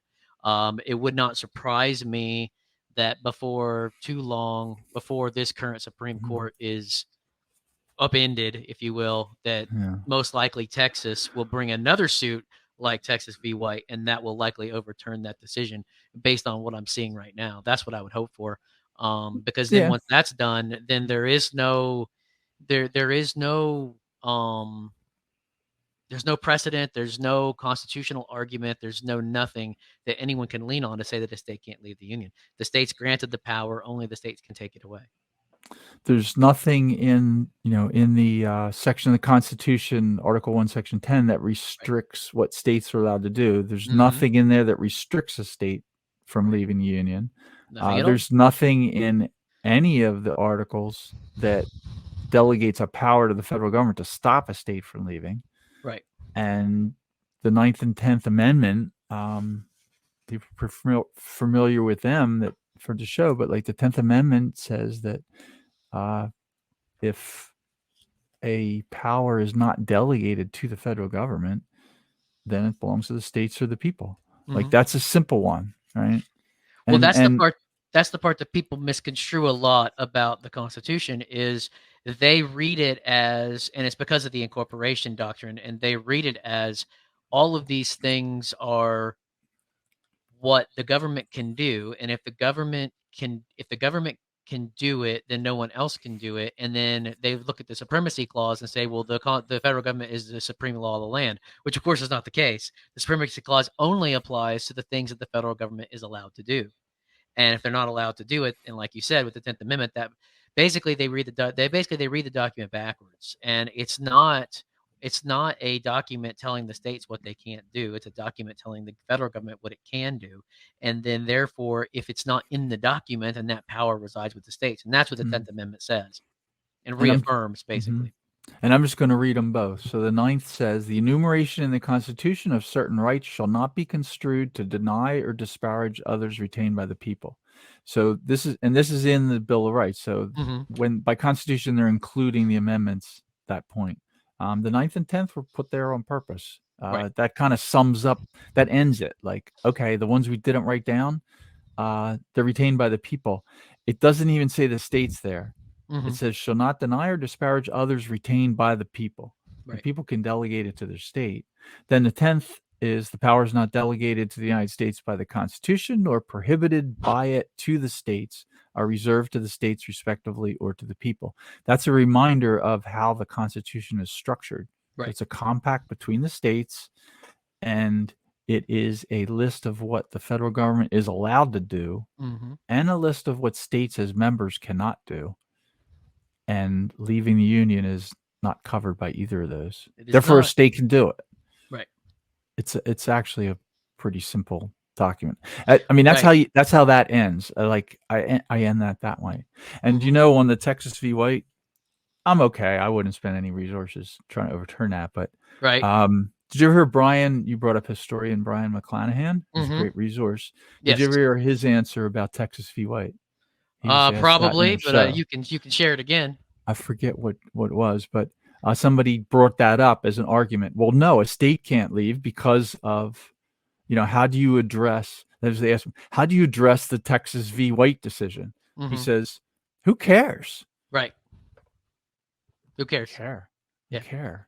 Well, It's not actually a question. It's right, just not and relevant. It's not relevant. So if they overturn it, I think it will help present arguments to normies and maybe help address some of the people who claim that the only way a state can secede, which is the way one of the Cal-Exa movement, the full state secession movement, is progressively driven. They say that because of Texas v. White, they can secede, and the way it has to happen is Congress has to throw them out of the eject them. union. Yes. And I tried to debate him with that, and I was not successful. But Right. that's like totally backwards from It is the backwards. view. It is. It's. I mean, the decision basically said that a state can't. What was it? The state can't unilaterally leave, meaning basically the state can't decide to leave. But if Congress wants to eject them, since Congress allowed them in, then Congress can do that. But That's the interpretation. yeah, that's It's the not even interpretation. didn't really clearly quite say that. It has to do with funding, and Yeah. I'm not prepared to argue about it because I do Right. fall into the who cares category. Yes, I do too. Because to me it's like, well, I don't personally agree with the Supreme Court deciding over states anyway, because it's not their jurisdiction. But I think that ultimately I can go back to the Declaration of Independence and say that this document is what shows that I have that my state has the power to secede. I can go back to the original Constitution and say this document is what shows I have the power to secede. Just because 9 guys, I don't even think it was 9 back then, but just because 9 guys in black robes say I can't doesn't mean I can't. Same thing with guns, with anything, doesn't mean I can't. Same thing with that the progressives are doing with abortion. Just because they say that now your state can do it doesn't mean they're not going to have abortions now. You know what I mean? It doesn't ultimately the Supreme Court doesn't say anything, because all they do is offer an opinion, and then it's like, well, now go enforce it. Yeah, and you had mentioned that in the Florida Constitution, there's no provision that the state can't leave, Nothing at all. which that's what matters. So Mm-hmm. I'll put the reference in the show notes for this. But Mm-hmm. you told me earlier you had looked through it for something. Not aware of Right. anything. I'm not Yeah. aware of anything.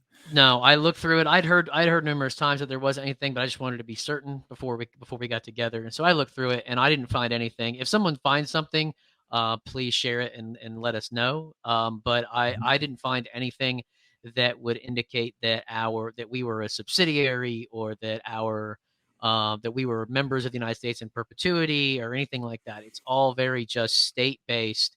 It really doesn't mention the federal government at all in the Constitution, which I found to be kind of clever.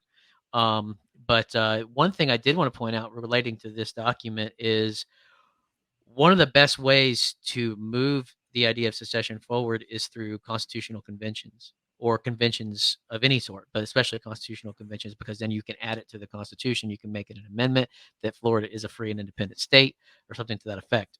But then the way you do that, the way you raise constitutional conventions, there's actually a section in here under amendments, I believe it is, where it discusses how to structure a constitutional convention. Basically, you have to get a petition of 15% of the people in the state before you can call a constitutional convention. And anyone of the state can call it. It doesn't have to be the governor. It doesn't have to be a politician. It just anyone in the state can call a constitutional convention. They just have to submit the petitions and the signatures of 15% of the voters of the state. And then the legislature has to call it, or how's that? Or it It has to be doesn't. called. Yeah, it doesn't really get. Yeah, basically, it has to be called at that point a constitutional convention, where you can if it's just another way to propose amendments. We can also propose an amendment per ballot, but you can. But if it only takes 15% of the people to call a constitutional convention, it'd be far easier to get an amendment approving secession or something like that done through convention, rather than through a ballot that has to have like 85% of the voters approve it. As a first step. So you see the way that it's being done in multiple places. In Oregon with the Greater Idaho Movement, New Right. Hampshire, Texas. There's drives. Some of them have, like in New Hampshire, they're on the House floor. They're debating the resolution, whether to put it to the voters. Same in Texas. There's a proposal in Texas. In Oregon, it's somewhere in the neighborhood of 20 counties have already voted to Well, move to Oregon. Like, it's a nice. large number. They held citizens referendums ballot, Mm-hmm. and some of those counties were overwhelming, like 80%, 75% Wow. voted to move to Idaho. It's the Nice. whole eastern half of Oregon. So that's like I said in the beginning, I've been using the term intrastate with an A, Mm-hmm. intrastate secession. Mm-hmm. So for that case, the way that they propose and plan on it is by petitioning and getting permission from both state legislatures. The Idaho House has already said okay. Mm-hmm. And now Oregon state legislature, they have some powerful arguments why the state should let them go and let them divide. And so that could happen. That could actually be the first modern day Yeah, secession, is the that's greater interesting. Idaho. Yeah, that's really interesting.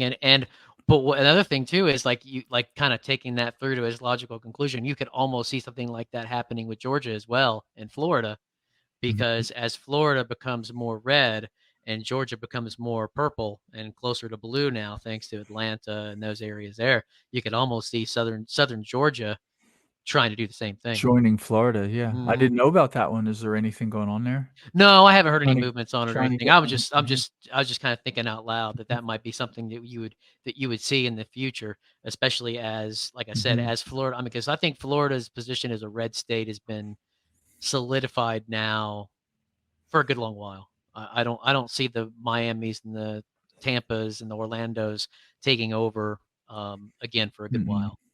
So are you not a supporter of this split Florida into two and make a new state?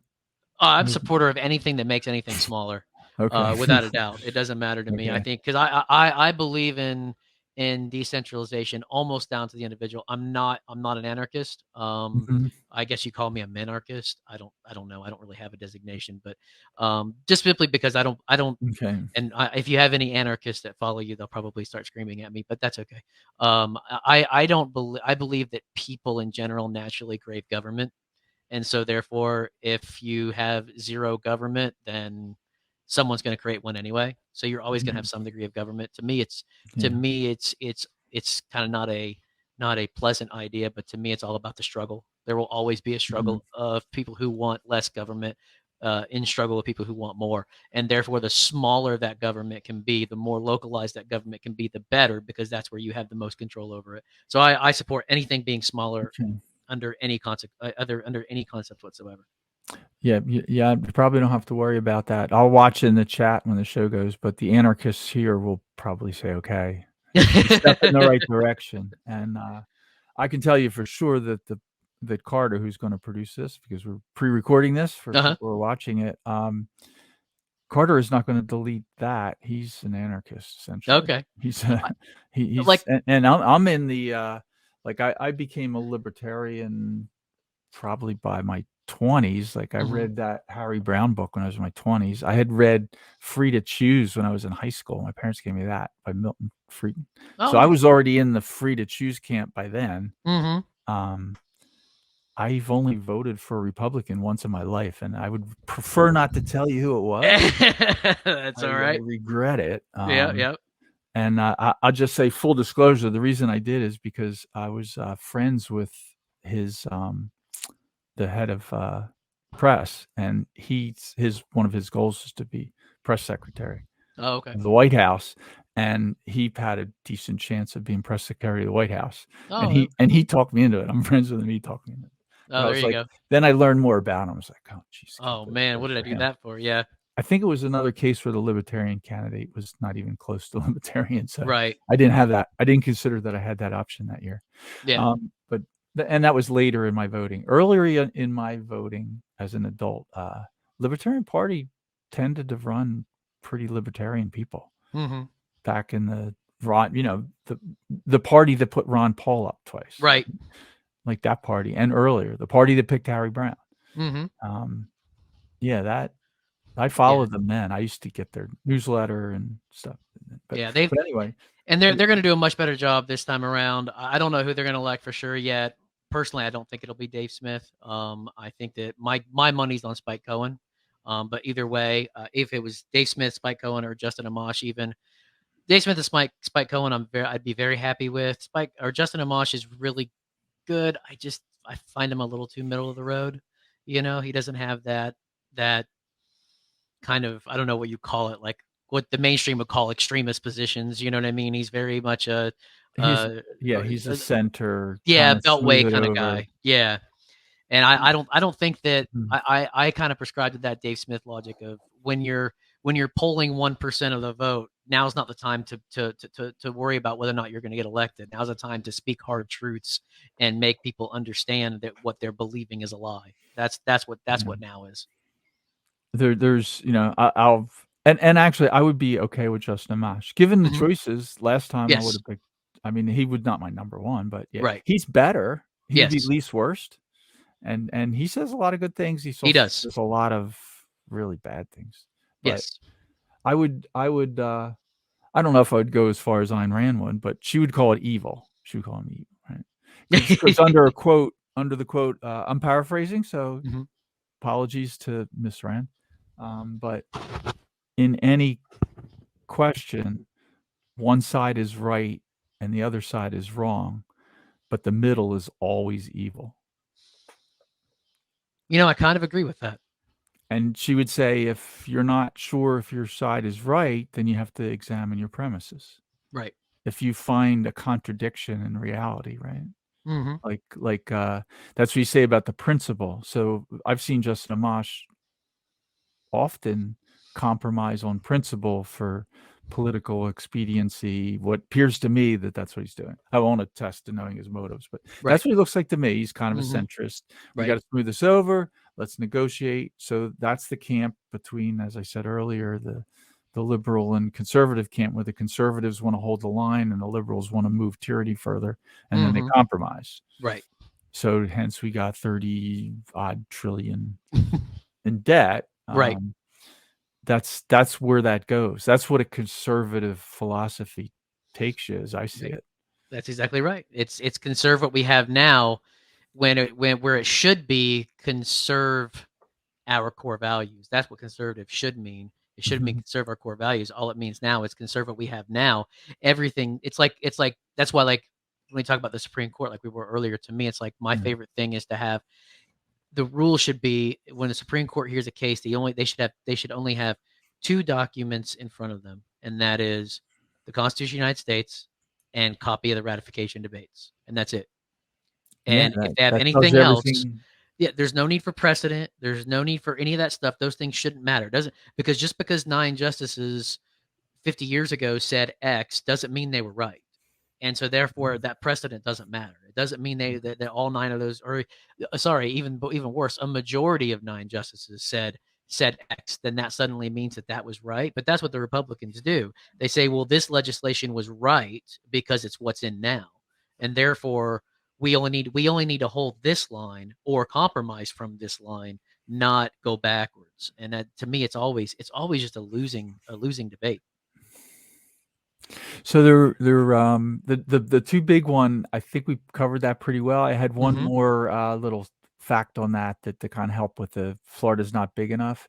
Sure. Is landmass is an interesting one. I've heard people say that. That might be a problem for Rhode Island. I don't know. Mm-hmm. But Florida is 66,000 square miles. Florida would be number 120 in landmass of 195 countries. So it wouldn't be in the top 50%, but it's in the Okay. top two-thirds. Okay. Um, so it's just below Ireland. So it happens to fall where Ireland is. So Ah, uh, Northern Ireland or Southern Ireland? no, There's a Ireland. difference. Yeah, the country Ireland, Southern Ireland. So not including the Northern Ireland, the 6 counties, I guess they call them, that Mhm. that are trying to secede and have had Yes. votes, and probably that's gonna go through soon. Yes. Since you brought it up, do you believe London will bomb Belfast when Northern Ireland votes to secede? Oh, goodness, I would hope not. How about the US government? It would depend on how it goes. You know what I mean? Like, I wouldn't put them past it just because there's history for it, Yeah. and I mean, and it's not going to take much for an American president, regardless of which party, to go, well, Lincoln wanted us to stay together. And so, yeah, I would think that Lincoln would do it before England would do it. So yeah, or not and Lincoln, but America. America would do it before oh, England would do it. I'm glad we don't have a President Lincoln today. Like Oh that's man, the argument with Biden. So I think we covered this more than adequately that the biggest risk to Florida as an independent nation is DC. yes, It's not Beijing, right? right. It's not Moscow. Nope. The by that I mean the Chinese government, Chinese Communist Right. Party, and the Of course. Russian government under Putin. Hmm. No, that's I think it's I might call it ludicrous. It's a Right. silly argument to think that that's what the problem would be. Right. As long as Florida isn't go down the warmonger path. Right. Now, we might have to get rid of DeSantis. He's kind of borderline. Yeah, I've because he's governor. I don't know how. He hasn't really discussed much foreign policy. He did have a couple of comments on Ukraine, which I thought were pretty good. Yeah, he said not as clear as Trump. Right. The question from Tucker Carlson and Fox News did a survey or a questionnaire. They sent six questions to each potential Republican candidate, as they saw, which included DeSantis and Trump. And one of the questions was, should the U.S. basically support Ukraine in this war? Trump's answer was no. One sentence, period. Right. No, No. no. And then he explained why. And his explanation was typical Trumpian. But he Right. started with the money. Mm-hmm. Like, okay, we can't afford it. It's not going to work, basically says that. And then he goes off on how if he was president, Putin would have never invaded because he would have just, Right. I don't know. Because he's the He biggest, would have baddest puffed up. ever of everything. Yeah, I know. Yeah. So he went into that. But he answered it. And I thoroughly enjoyed Trump's time in the White House for saying things like that. Like, it's a very simple question. Should the U.S. support Ukraine financially in this war? Right. No. He says no. Yeah. DeSantis went on this, he sort of gave you the impression he doesn't think it's a good idea and we should stop someday. I forget exactly what he said. But so he doesn't come off as a war hawk in his answer, but he sure doesn't say no. There's actually nothing in his answer that would lead you to say there's a no in there. There's also nothing in there that would lead you to say there's a yes. Right. You can a cursory quick glance, which is what the vast majority of people listening to him is he's opposed to it, and I think he is opposed to it. But we do have the DeSantis history in Congress. People forget about that, but yeah, he was a bit of a war hawk there. Congress, and he was a war hawk. So, yeah, I agree. As far as governor, he said very little about foreign policy, which is appropriate. Right. And personally, I would prefer he stay governor. Yes. Than go to DC and just waste his time. Right. That to me is like he's one of the least worst governors. Yes. So I've said that a number of times. Yeah, I'll take him as governor for a long time, without a doubt. I don't know who should be president. I personally I prefer no president, but it's hard, but I don't know who should be president. There's nobody outside of from the two major parties outside of, like you said, Rand Paul or Thomas Massie that I think would be appropriate for the job. But I haven't heard any inklings that they're going to run. Trump was decent on foreign policy, still not great because he didn't end all the wars. He just didn't start any new ones. So that's, whatever. But and that's a record. That actually is a right. Is that not the saddest thing in our generation's time of American history, that's the record is he didn't start any new wars? And he didn't end any ongoing wars. Right. He didn't end any. He didn't end any. No. And he didn't start any. No. And like that gave him a good foreign policy record. That's the best we can hope for. That's the best we can hope for in my lifetime. Yeah. In my lifetime. Yeah. I have to go back and make sure. But yeah, I think in my lifetime, that's the record. Yep. And when I was born, Kennedy was president. Oh, yeah. But so or Eisenhower. I'll have to check. I was born under Carter, so there's Carter. that. So Carter started a few, although Uh-huh. he might be the second best Right. to Trump. Yeah, Um, he's a much better president than they give him credit for, especially in foreign policy. But still not great. if Just I like look, Trump, still not great. if you look at what the Democrat put up, like I would take Carter over anybody that I can think of in my life. Oh Although yeah, Kennedy was, but Kennedy couldn't even. I don't think Kennedy could win the Democratic a mayor of a major city today. no, He's too hardcore he's right. he's an alt-righter at this He's point. alt right. Yeah, Yeah. I think. Yeah, Kennedy. If Kennedy was around today and had his same political view, I think he'd probably be hosting a podcast like me. He would have like the viewership of Michael Malice or Dave Smith or something, Well, or that's maybe the Ben whole Shapiro. He's maybe. good. Maybe he would be like as big as Ben Shapiro and Joe Rogan, but he That's would not be a governor or a mayor as a Democrat. Like no way. No. Well, that's what always made me laugh about Trump, and it actually gives more credence to that whole Republicans are just socialists going the speed limit thing, because all Trump Mhm. is a Bill Clinton Democrat. That's all he is, and now he's an alt righter because he's a Bill Clinton Democrat. That's all he is, It's and the it's just window that moved, right? right. Yeah, they moved that over to window to It's crazy town shifting mostly. to the left, Yes, as they say. Yeah. absolutely. And you're in the Libertarian Party, which is, I'm sure you know, the two axis thing. Like Mm-hmm. people say you're on the right or left. I'm like, no, I'm not on the right or left. I'm not even No. on that line. That's Uh-uh. not the line I'm on. I'm like Right. up in the freedom part, like Mm-hmm. libertarian, if you want to call it that. Right. That small L libertarian is, I'm sure you know what I Mm-hmm. mean.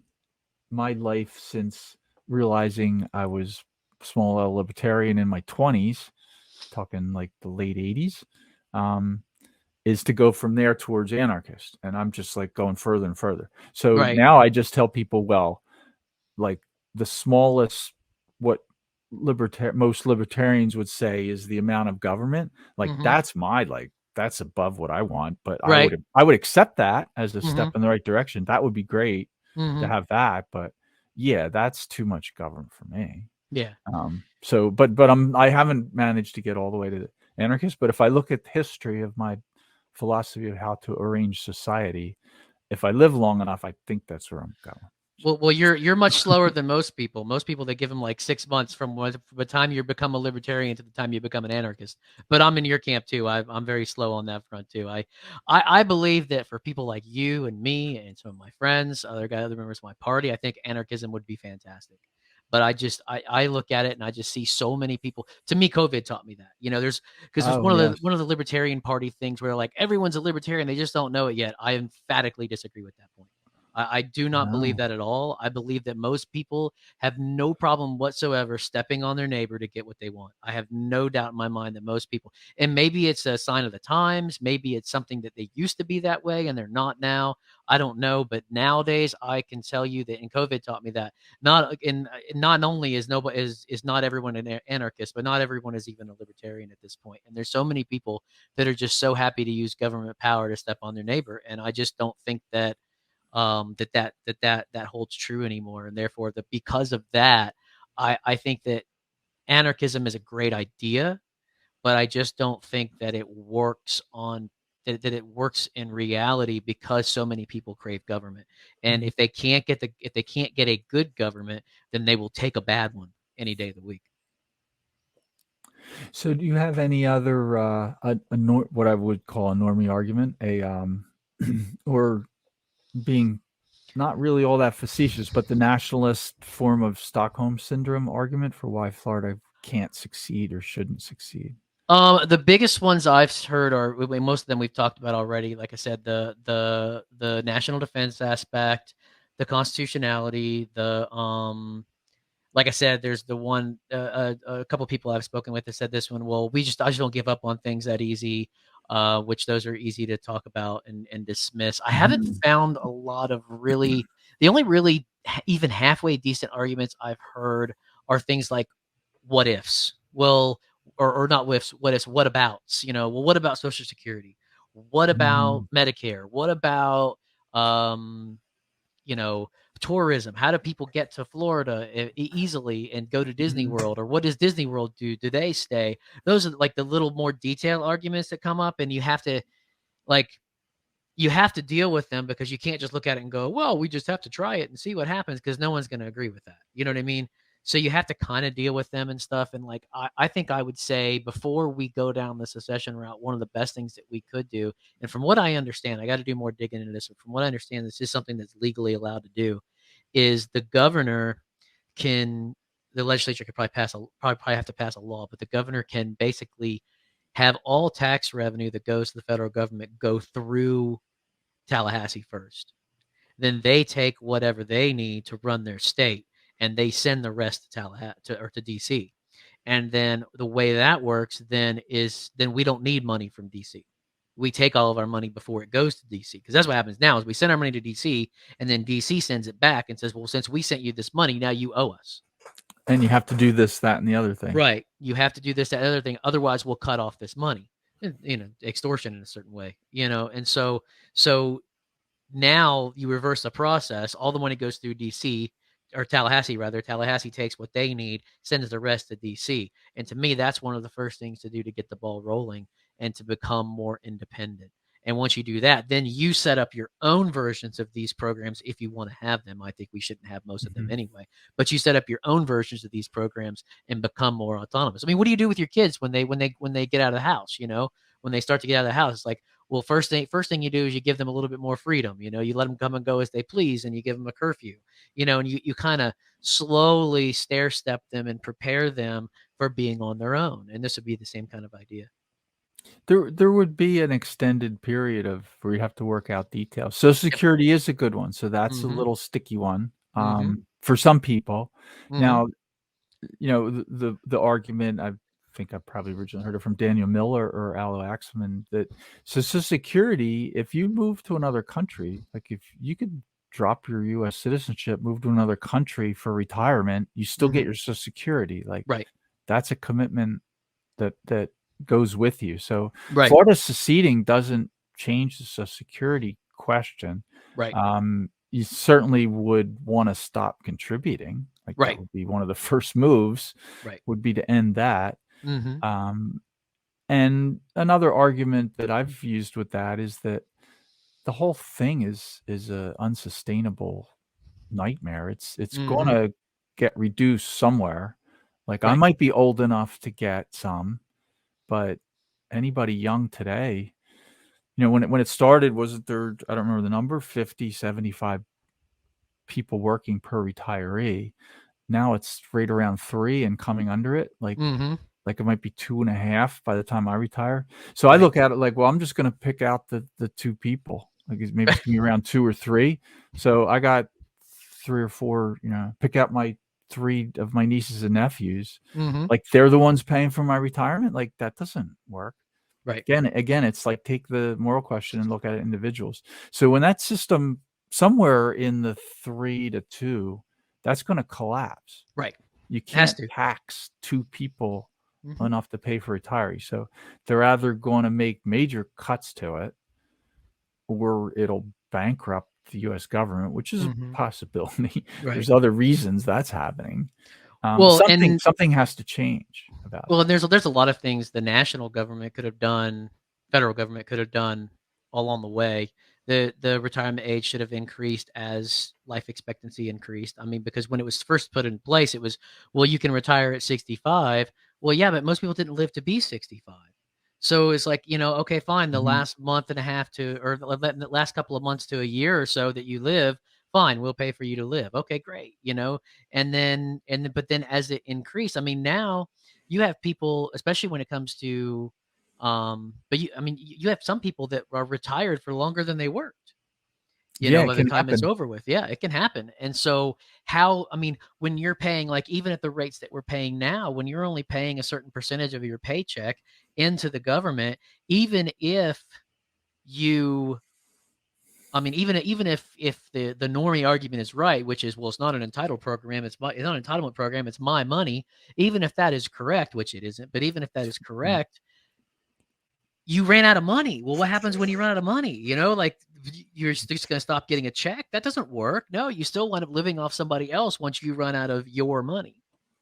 Yeah, you can claim, people that claim it's my money, but it's not. It's it's a file drawer in Northern Virginia with Right. some numbers in it. Like there's no money there. Nope. And the government loans it money to itself and swaps around. And yeah, to do the individual thing with that, that's like, so that a couple is in huge credit card debt, Mhm. married couple in their house, they might lose their house. So the husband loans the wife some money and she pays the debt. Like Right. that's what you're doing. Yeah. Like, no, you can't. Like a normal bank would say, you can't do this. Right. Like and it's really, so security is based on taking money from future generations. So Right. no, That's you're borrowing from people that aren't born yet or aren't old enough to vote.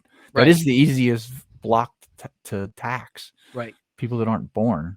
Right. That's true. It's And very easy that's to tax them. yeah, and that's what's so crazy is and when you oh man, and the older generations, when you start speaking to them on that concept, they get so mad. It's such a hot button topic for them, and I understand why. I mean, because you're told to base your entire life on that concept that you're just going Mhm, to get this check once you reach a certain age. You're just going to get this check, and you're going to live off that for the mhm. rest of your life. And you know, and people don't save, they don't do anything to plan for their own retirements because of it, and it's something that we really have to get away from. But it's, a lot of guys I've listened to and read believe that this all comes down to Keynesian economics, and we have become a Keynesian society, Mhm. and we need a more Austrian approach because we don't save anymore. Nobody saves because the government doesn't save, and why and in fact, if anything, it penalizes savers and stuff like that. So that's something that Florida as an independent nation would certainly need to grapple with as well. Yeah, so that's one. I was just gonna reference something, the book Texit by Daniel Oh, Miller, which I think I mentioned earlier. mm-hmm. He goes through a lot of those normie arguments. His chapter on Social Security is good. Defense is good. So he breaks those apart. Now they're Texas focused, but Right. they're done really well. Mm-hmm. I was gonna just throw a couple other references up for people. Ah, National yes. Divorce by Tom Woods, that's a great one. And How'd you get a hard copy? Amazon, they have everything. Really? I didn't realize they had that on Amazon. Oh, I have to get that. I got a couple. I got That's 3 cool. of them and gave 2 out. Really awesome. Yeah, I should get some more. And I didn't another realize he one, had a hard also copy. on Amazon, I gotta make sure my cat Articles of Secession by Alu Oh Axelrod. yeah. It's a There good you go. one. It's a real small one. And this is called How Our Systems Would Function Better. Mm-hmm. Function always means as an independent New Hampshire. So he's a New Hampshire guy, but Okay. a lot of it applies. A free And stater. Free Stater. He's a Free Okay. Stater. So he's the guy who started and runs Liberty Block, Okay. which is a article secession. I was going to Man, throw up a couple articles. I love that concept, the Free State Project. It's just, why do they have to pick New Hampshire? You know how cold it is up there? They think the snow. Yeah. I've had that argument presented to me because this year I'm going for my 3rd time to Are Pork you? Oh, Fest. Pork I Fest? already got to which is the Porcupine Freedom Uh-huh. Festival for people who haven't heard me talk about that. Last year I gave 2 talks. One called in there they have a Liberty classroom, which is an inside building of like basically classroom type topics. So one of my talks was Secession 101. Oh, cool. So I did my best attempt at a fair look at arguments for and against it, and anybody who listened could tell what mine were. But it was good. I had 50 or 75 people and a lot of good questions, and um, a couple people in the audience come up after and talk to me and ask me stuff. Gene Epstein from the Soho Foreign, David Friedman just like asked me a question. Like it's cool. Wow. And then I did another one on off-grid communications, just Okay. basically like how and why people should be prepared to communicate without using the infrastructure, Oh, neat. the government, and or using parts of it, but being ready to do at least for local. So, yeah, I have a general ham license, and I'm an electrical engineer and a Oh, cool. systems engineer that did communications. So, yeah, that's kind of in my wheelhouse. So, I Nice. like talking about that. It's a class I've given in various settings like that before. So, that was an easy one for me to just do. I didn't have to prepare for it. Awesome. So it's fun. Oh, we did another one on with a friend on firearms. We went to a class that was going to be held, and it turned out it was a double booking. So it was on cleaning. I forget what it was. A firearm focused class on it was basic operation of handguns. That's what it was. Okay. So they double booked with like a yoga class or something. So the firearm guy left. Yoga with guns. All right. Yeah. Well, yeah, it's Pork Fest. So yeah, Pork Fest. So just to tell people the environment of Pork Fest. So there was maybe 10 of us standing there, waiting for this class, and the people came over. Oh, we double booked, and well, where's the guy? We'll go to this other tent that they're not using right now. It's kind of a classroom, a smaller classroom tent, depending on how many people we have. So he said, well, he left. So I was there with actually Carter, who started Unsafe Space, who's produced for you, Mike, will produce this video for people watching, who did produce this video, and get it out hopefully next week, the week after, for publication. But we said, well, we'll do it. So we went, and there's like 10, 15 people. Oh, okay, cool. So we go over to the other tent at Pork Fest. I had a Glock on me. I was open carrying. It was Pork Fest. So Sure. like, well, Carter's like, oh, you got a gun, right? Like, yeah. Okay, well, we'll start with that. So we went there, and so I opened it up and unloaded it, and we took it apart, and him and I did like a basic operations. And then, because it's Pork Fest, somebody says something about revolvers, and he's, well, that's a totally different thing. Does anybody have a revolver? And like 2 people raise their hand. One guy lifts up his shirt, takes a revolver out on the hands it to him. This is Pork Fest. So yeah, if you get 15 people in the room, there's 2 people that had a revolver. Sure. And they were concealed. Like, you don't have to conceal. New Hampshire doesn't have gun laws. Right. Like, yeah, that's a fun trivia statement on concealed carry. Like, you say, which is the first state to institute what they call, I don't use the term, but constitutional carry, permitless carry. So what was the first state of the 50 to institute permitless carry? Oh man. My guess would have to be Texas. No, it was New Hampshire. Oh, really? Yeah, they did it in 1776. They've never had it. Okay. They never had it. Okay. Yeah, that makes sense. New Hampshire doesn't have any gun laws. I love it. They don't have gun laws. The gun laws in New Hampshire are all just federal, that some of the government entities, local government entities, and the state enforce, and the ATF pushes them and funds them. But as far as the state, like, no.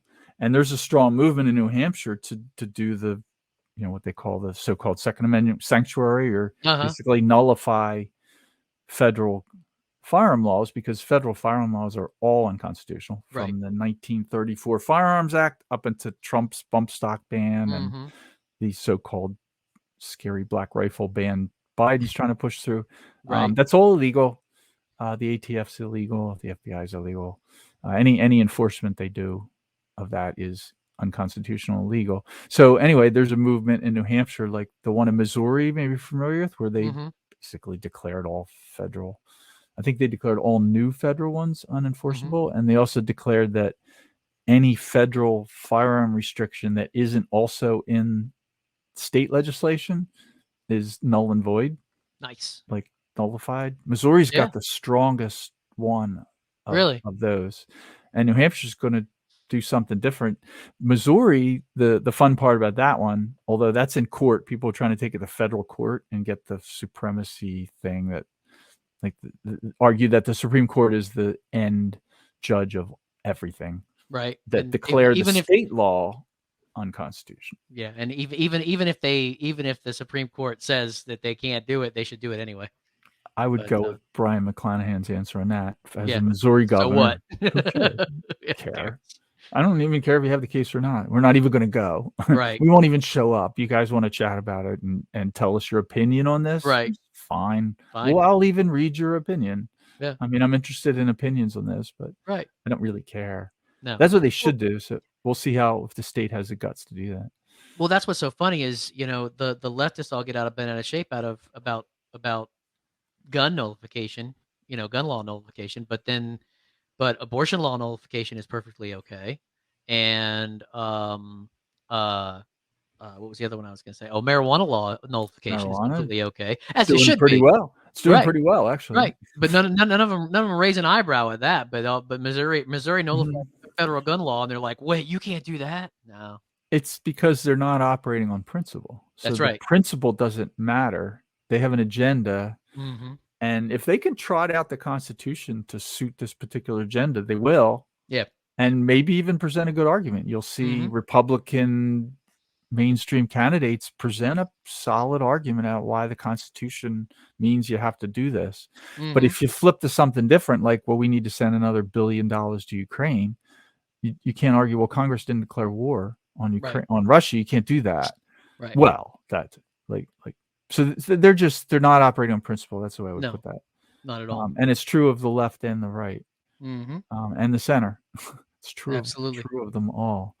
It's true of the NRA. It's true of the, as Michael Bolden from 10th Amendment Center, from him, he called the NRA is the most effective gun control organization in American history. Absolutely. It's actually true. And I'm saying that as a range safety officer, NRA. Right. Yeah. Like, they do some good educational stuff, and they provide some training, and actually to get some of the, a lot of the things, if you want a license in Florida to do, say, a school and teach armed security, if you want a K license, you have to do it that way if you've never been in the military. So, they're providing a service and an educational, and I joined the NRA for the first time after Parkland, after they were really coming down. And then I learned more about them. And then when Michael Bolden said that on a podcast, I wrote it down, and I quoted him, posted it everywhere. Yeah. And this is actually true. Anyway, yeah, the NRA would have less influence in Florida if Florida was successful as far as their various federal gun measures that they've gotten instituted. The unconstitutional federal background check, that was an NRA idea, and support for banning automatic weapons, which are clearly covered by the Second Amendment. So yeah, so the NRA, I'm lukewarm with them. Definitely. I've taken a bunch of NRA certified classes, and I carry around my range safety officer card. But I don't want to get a job working as an NRA instructor. I did that because I know when I'm at a range, like, I actually know what they're supposed to do. And it's also been helpful a number of times to point out to somebody, like, no, you're not supposed to do that. Don't do that. And often when you do that, people will say, who are you? Right. And if I just say, all I have to say is I'm a certified NRA range safety officer, same as this person who's supposed to be here and isn't here right now. Right. Although I don't work at this range, and I've never had anybody say anything except maybe ask me a question. They might grumble, but it's the paperwork. I'm not really, I don't argue with my resume much, but it does help in that kind of situation. Sure. To say, like, well, I'm not just a dude with a pistol next to you in the range, right? Even though I am. I'm a member of the same militia as you, pal. That's it. And my girlfriend's standing there, and I don't want you to walk back with that gun swinging it around like that. Yeah, exactly. Basically, that's the line. Do you see the risk here of what you just did? And yeah, don't do that. Here's how you should do it. So anyway, so yeah, I don't want to harp anymore on the NRA, but I do think of their support for federal restrictions on firearms would be less if Florida was independent. Absolutely. I had a couple articles I was going to pop up that are good references, so I just want to kind of close out with some reference things. Okay. This is a fun one. When I mentioned ALU, let me share this. So when we started listing reasons to leave, this is an article that ALU wrote, who I mentioned earlier, wrote the Articles of Secession book. This is 100 reasons New Hampshire should divorce DC. If you read through this, yeah, all 100 also apply to Florida. Nice. All of them. So this is a handy thing. I'll put that link in the show notes. Another one I was going to show, this was written by Andrew Walter, who's the other admin. So Mike and I are admins of the Florida Flexit Facebook group. Check that out if you want to see general topics on secession and Florida, often Florida focused, but not entirely. There's a lot of good conversation about secession in general. Andrew Walter's the other admin. He has an article in Mises Institute that goes through the sovereign state of Florida. It's a great article. I'm going to put the link of this in there. Yeah, you've read that, right? He goes into the voluntary compact of the state. Each state's a party of its own accord, allows for states to nullify an act and leave the union at any time. Like that's pretty clear. Yeah, he goes through a pretty good article, pretty good argument about Florida being sovereign. Shameless plug, I wrote this one, but this was after the 22 elections. So if you want to think about whether voting would work, I kind of go through this in a short article. I just say this election proves the only two solutions are nullification and secession. The voters, this is sort of a Michael Malice kind of inspired line, I would say, but it's mine. But most voters in the United States voted to destroy our liberty slightly faster than the alternative option would have done. Nice. It's basically the speed argument.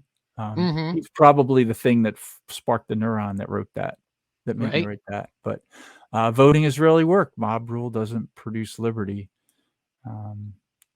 Never does. So when people say like, we got to save democracy, like, well, I don't believe in that either. That's a disaster. Looks like a disaster. It's just mob rule. So 51% of the people voting away the rights of the 49. Right? It's how the Roman Empire collapsed.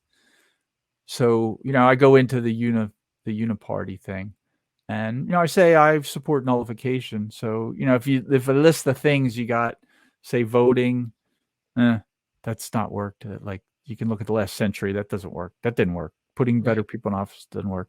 Might put the next thing to be trying to help a campaign. That'd be, the next step up from voting. Work on a congressional campaign or something. And I've done that several times. I started out when I became more active, like helping Congress command, getting very involved in congressional campaigns. I did a couple of them. Then I realized this isn't going to work. It's too late. I think it's too late for that. And when you see even somebody good go, and the people I was working with didn't win, and I see somebody like, then I realized, I think as I said earlier, look at Ron Paul. Like, Ron Paul couldn't do it. Like, who am I going to help? Right. So yeah, I don't think that'll help. You can petition the government for redress of grievances. That's basically the overthrow Texas v. White. The Convention of States idea. You change the rules in a book that you don't pay any attention to. That one's really dangerous anyway, because you can wind up with coming out of there with a communist government if you're not careful. You can, because the Convention of States that created the Constitution was a convention of states, and they essentially went in there, supposedly proposing amendments to the Articles of Confederation, and came out with a brand new constitution. So once you create a convention of states, Article 5 Convention of States, you can do literally anything. Yeah, so you would, well, I will, to be fair, I will push back on that a little bit. The way Florida's passed the resolution to have an Article 5 convention through the Convention of States Action Group. And this is not saying encouraging people to go work for them, but I would be okay with doing it. I'm in favor of something that looks like it might help liberty. And sure. The Florida resolution for that has severe penalties in it for a commissioner who violates the 3 topics. There's 3 topics in that.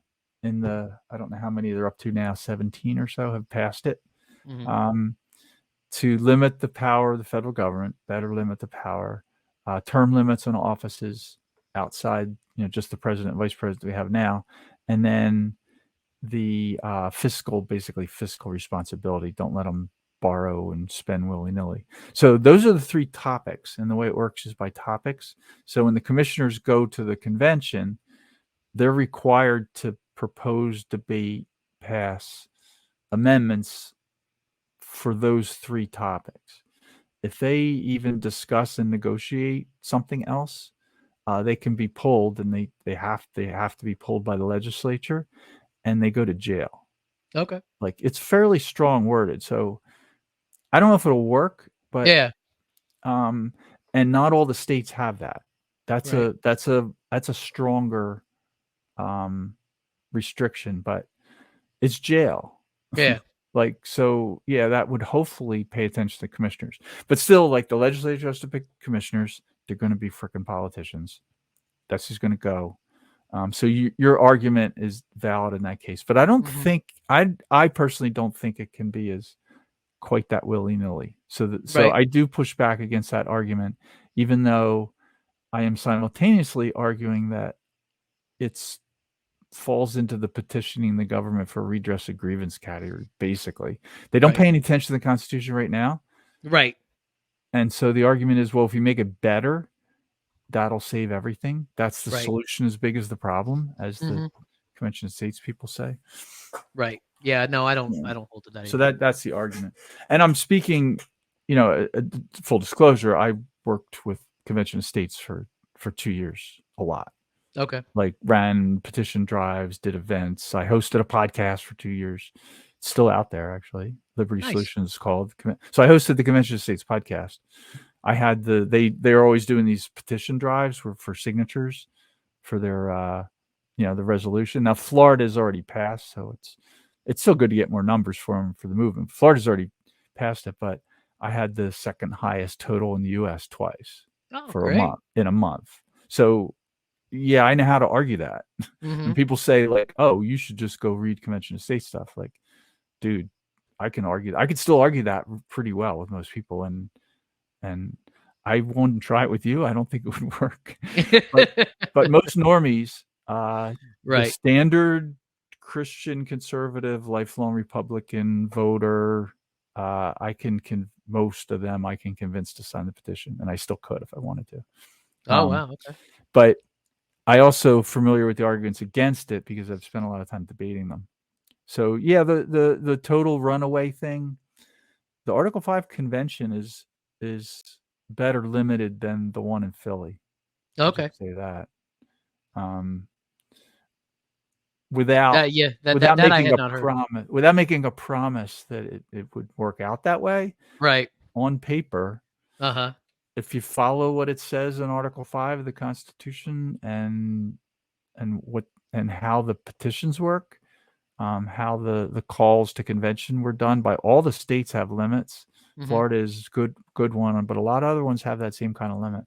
I'm not familiar enough to put another example, but anyway, that's Right. That's a pushback from that. If you tried to debate that with the Convention of States person who knows, which is not necessarily all of them, you might lose that debate. Okay. I'll just tell you that, yeah. But you have to get into it a little more to understand. My summary of my article, of my position, would just be that I don't think it'll work because they don't pay any attention to the document now. Right. But you could make it better. There's a lot of things about it. You could fix up the Commerce Clause to make it clear. I don't know what to do with shall not be infringed to make that clearer. Get rid of that first clause. Right. So that take away that militia argument, but that's already easily counterable. Right. I think that what that really means. Congress shall make no law. Yeah.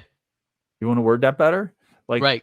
The guys who wrote that stuff, you talking Thomas Jefferson and George Mason and James Madison and John Adams, even then, like, those guys were pretty good.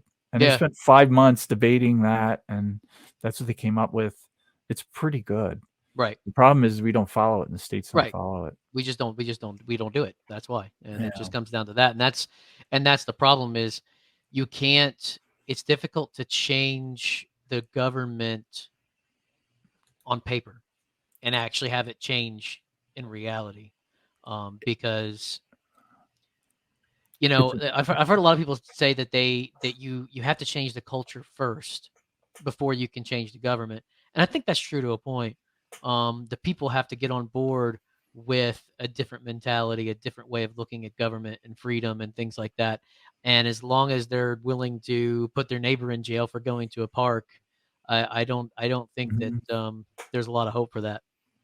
Yeah, it's I don't remember who said it, but politics is downstream from culture. Is that line? And I agree with that. So if the culture, and that's the problem with the irreconcilable differences that we see today, is that there's cultural differences.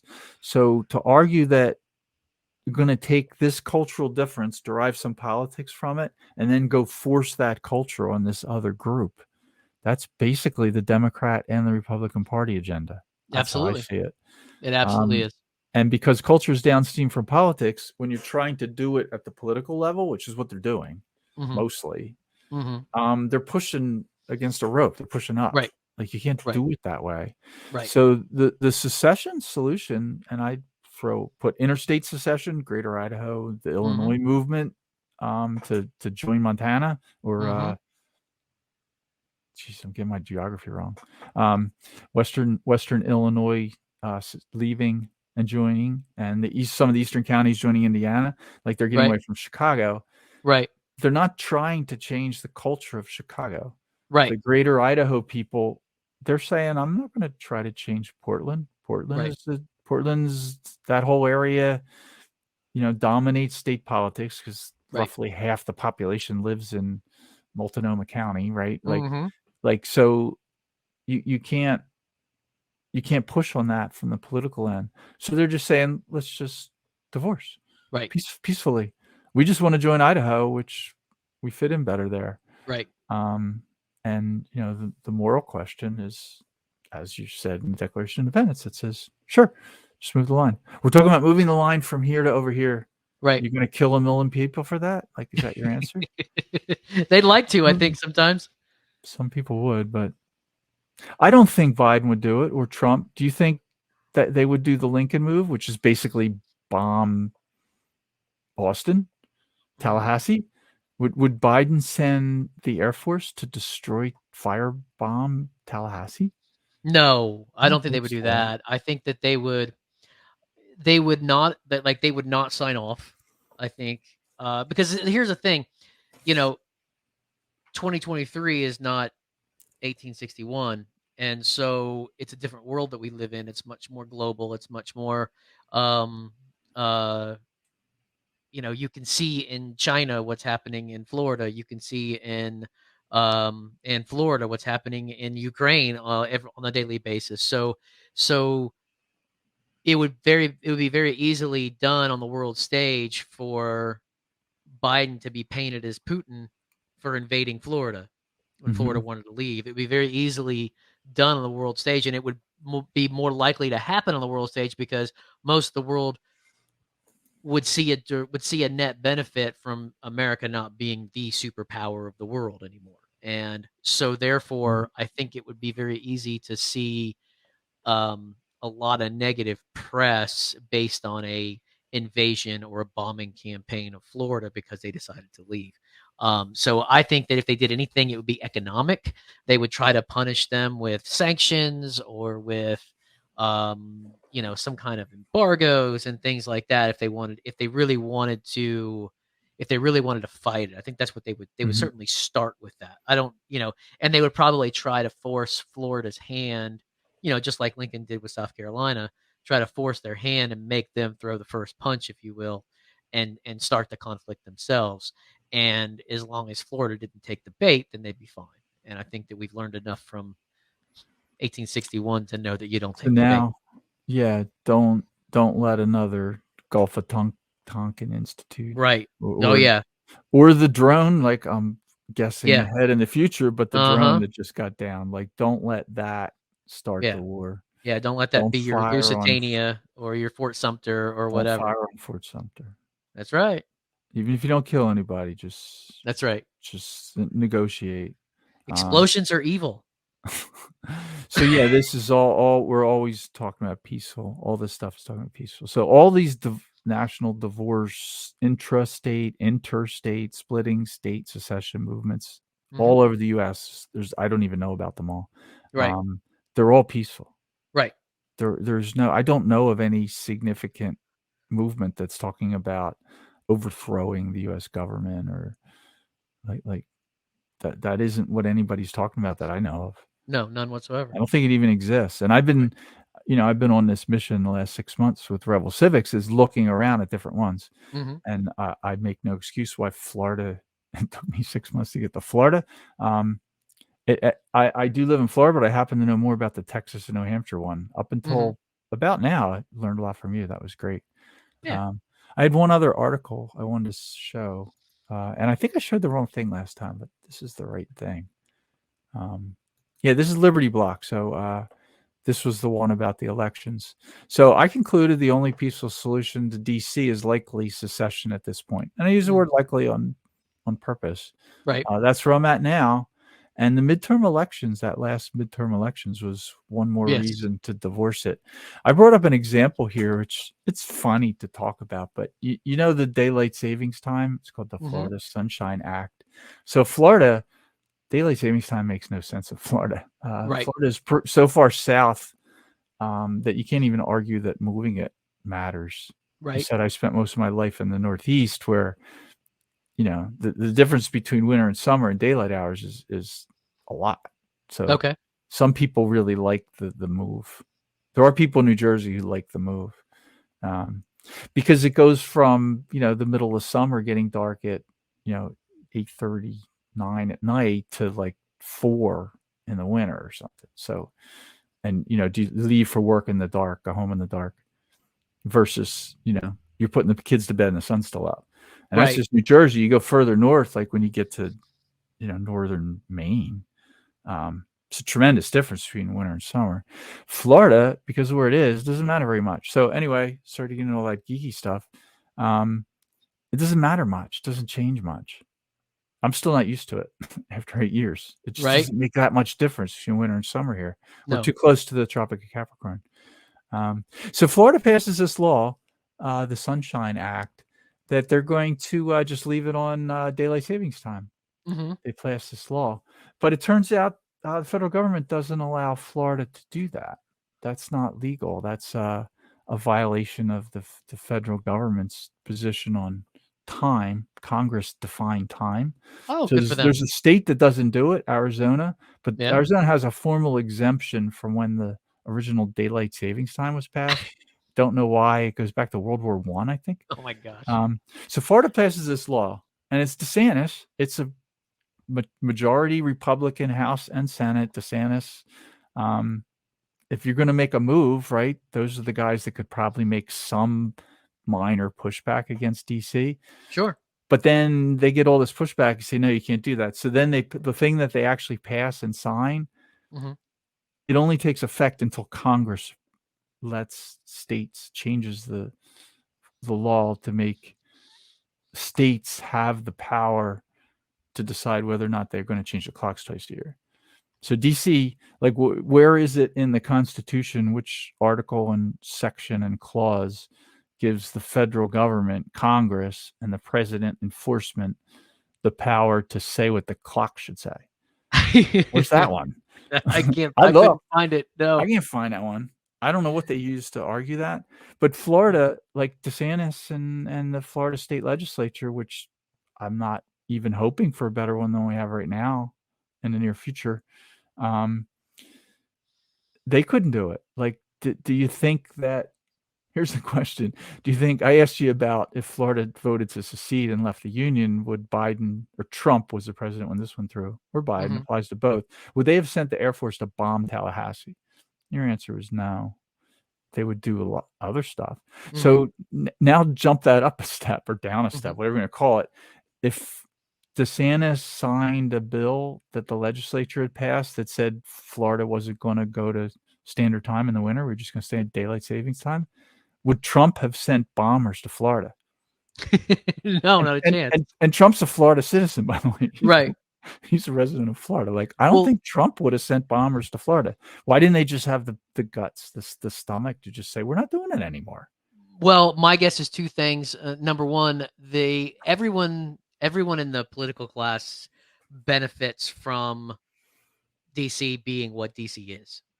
And that means if you're a state representative, if you're a state senator, if you're a governor, because most of these people have some degree of ambition to be better than they are. They want what they think is better than they are. It's not good enough for most of these guys, especially the younger ones, to just be a Florida senator or a Florida congressman. They want to be a national senator, a national congressman, because then they get TV time, then they get real power, then they get real bribe money, and so on and so forth. And so a lot of it is keeping up with the illusion that the federal government is the supreme power of the land. And so you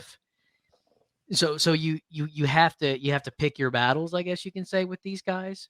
And you have to Yeah. say, when you're on their side, I'm just saying, thinking like them, you have to say, okay, well, do I really want to raise a big old stink with the federal government and nullify their power of time, if you will, and fight this one? Or do I want to just let it ride so it won't be so difficult later on to fight something else? And so I think that's a lot of it. Everyone benefits from this illusion of DC being more powerful than the states. And until that changes, I think we don't have a lot of hope for our politicians. So that's okay. So I could see that. So it is the, and I disagree with that position, but I can see Yes. that most people in Tallahassee would do that, Mm-hmm. including Governor DeSantis, who would like another DC job, maybe Right. president. Right. So I can see him taking that reason. This is not a battle I'm going to stick my neck out on. That's Right. basically Especially it. when it's not like, I mean, like he stuck his neck out on COVID, which was He great, did. but and he's sticking his neck out on a lot of this, woke stuff and things like that. But that I think is something he deems is going to be politically expedient for him in the future. Whereas Mhm. no one's going to remember DeSantis Mhm. as the great governor who stopped daylight savings time. You know what I mean? Like, Yeah, no one's gonna, no, I mean, 5 years from now, no one's gonna care about that. I So guess. Yeah. that's the idea too, I think. And I don't know. I mean, like you mentioned a little bit ago that we have like the best governor and legislator we could hope for at this time. I think that's kind of true with governor. It's not true with legislators. Our legislators are garbage right now. They are absolutely. Can we vote? They're all a Mhm. bunch of rhinos. Most of our legislators are just terrible. Absolutely terrible. My voting in my district for both has not done anything in talking to people. Like I Right. said, I brought up my U.S. congressman.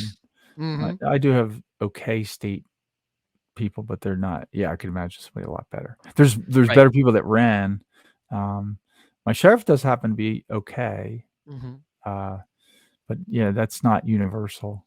And Yeah. Martin, I'm in Martin County, which is one of the better counties. So Mm-hmm. we were one of the best counties in COVID restrictions in Right. Florida. And Us too. Florida was Yep. one of the best states. Mm-hmm. So that was my experience. But I drove twice during COVID to New Hampshire and back, visiting a lot of people, going up the East Coast and then back down through West Virginia, Tennessee, Western North Carolina. Like Mm-hmm.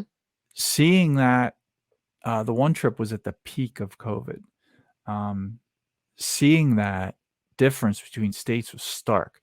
It Oh really yeah. brings out the difference in why this 50 state experiment, it is still going on. Oh yeah. Um, the difference between Florida, where I think I wore a mask to a grocery store like 4 or 5 times before I realized this doesn't do anything, Yeah. and Publix very quietly just said employees are not allowed to even ask you why you don't have one on. Yep. Very early in the COVID days, Very early. why our governor still said you have to. Mm-hmm. Um, and then you go to a place like New York, stop at a Ooh. gas station. So, oh well, we didn't do that, but even Pennsylvania was. Mm-hmm. We take a certain route. So Right. the way I handle New York is, you stop in northern Pennsylvania, Right. unload the gun, put it in the safe, put the ammo in a separate hard-sided locked container, which is a Mm-hmm. New York requirement. You can't go into a state park or forest. Like, you can't even go in one. You're not going to camp there. Fuel up, and we mostly drive back roads with our little camper. But Right. New York, get on a highway, and then go up along Albany, and then hook a right and go into like the first road that lets you get into southern Vermont. There you go. Go in and don't stop. I That's pee. it. I pee and get gas before I Uh-huh. cross the line. So that's how I've been handling New York recently. And I go up there once or twice a year. I have That's family in Vermont and New Jersey, and had some in Connecticut, and I go around Connecticut, go around Massachusetts. Massachusetts just, and Rhode Island and Connecticut, just go around. You don't need to. New York's a little bit of a problem because the only way to go around is to go through Canada, which is worse. right. Plus, they won't let me in. Well, they will now, I think, but I never got the shots. Oh no, me neither. So yeah, good for you.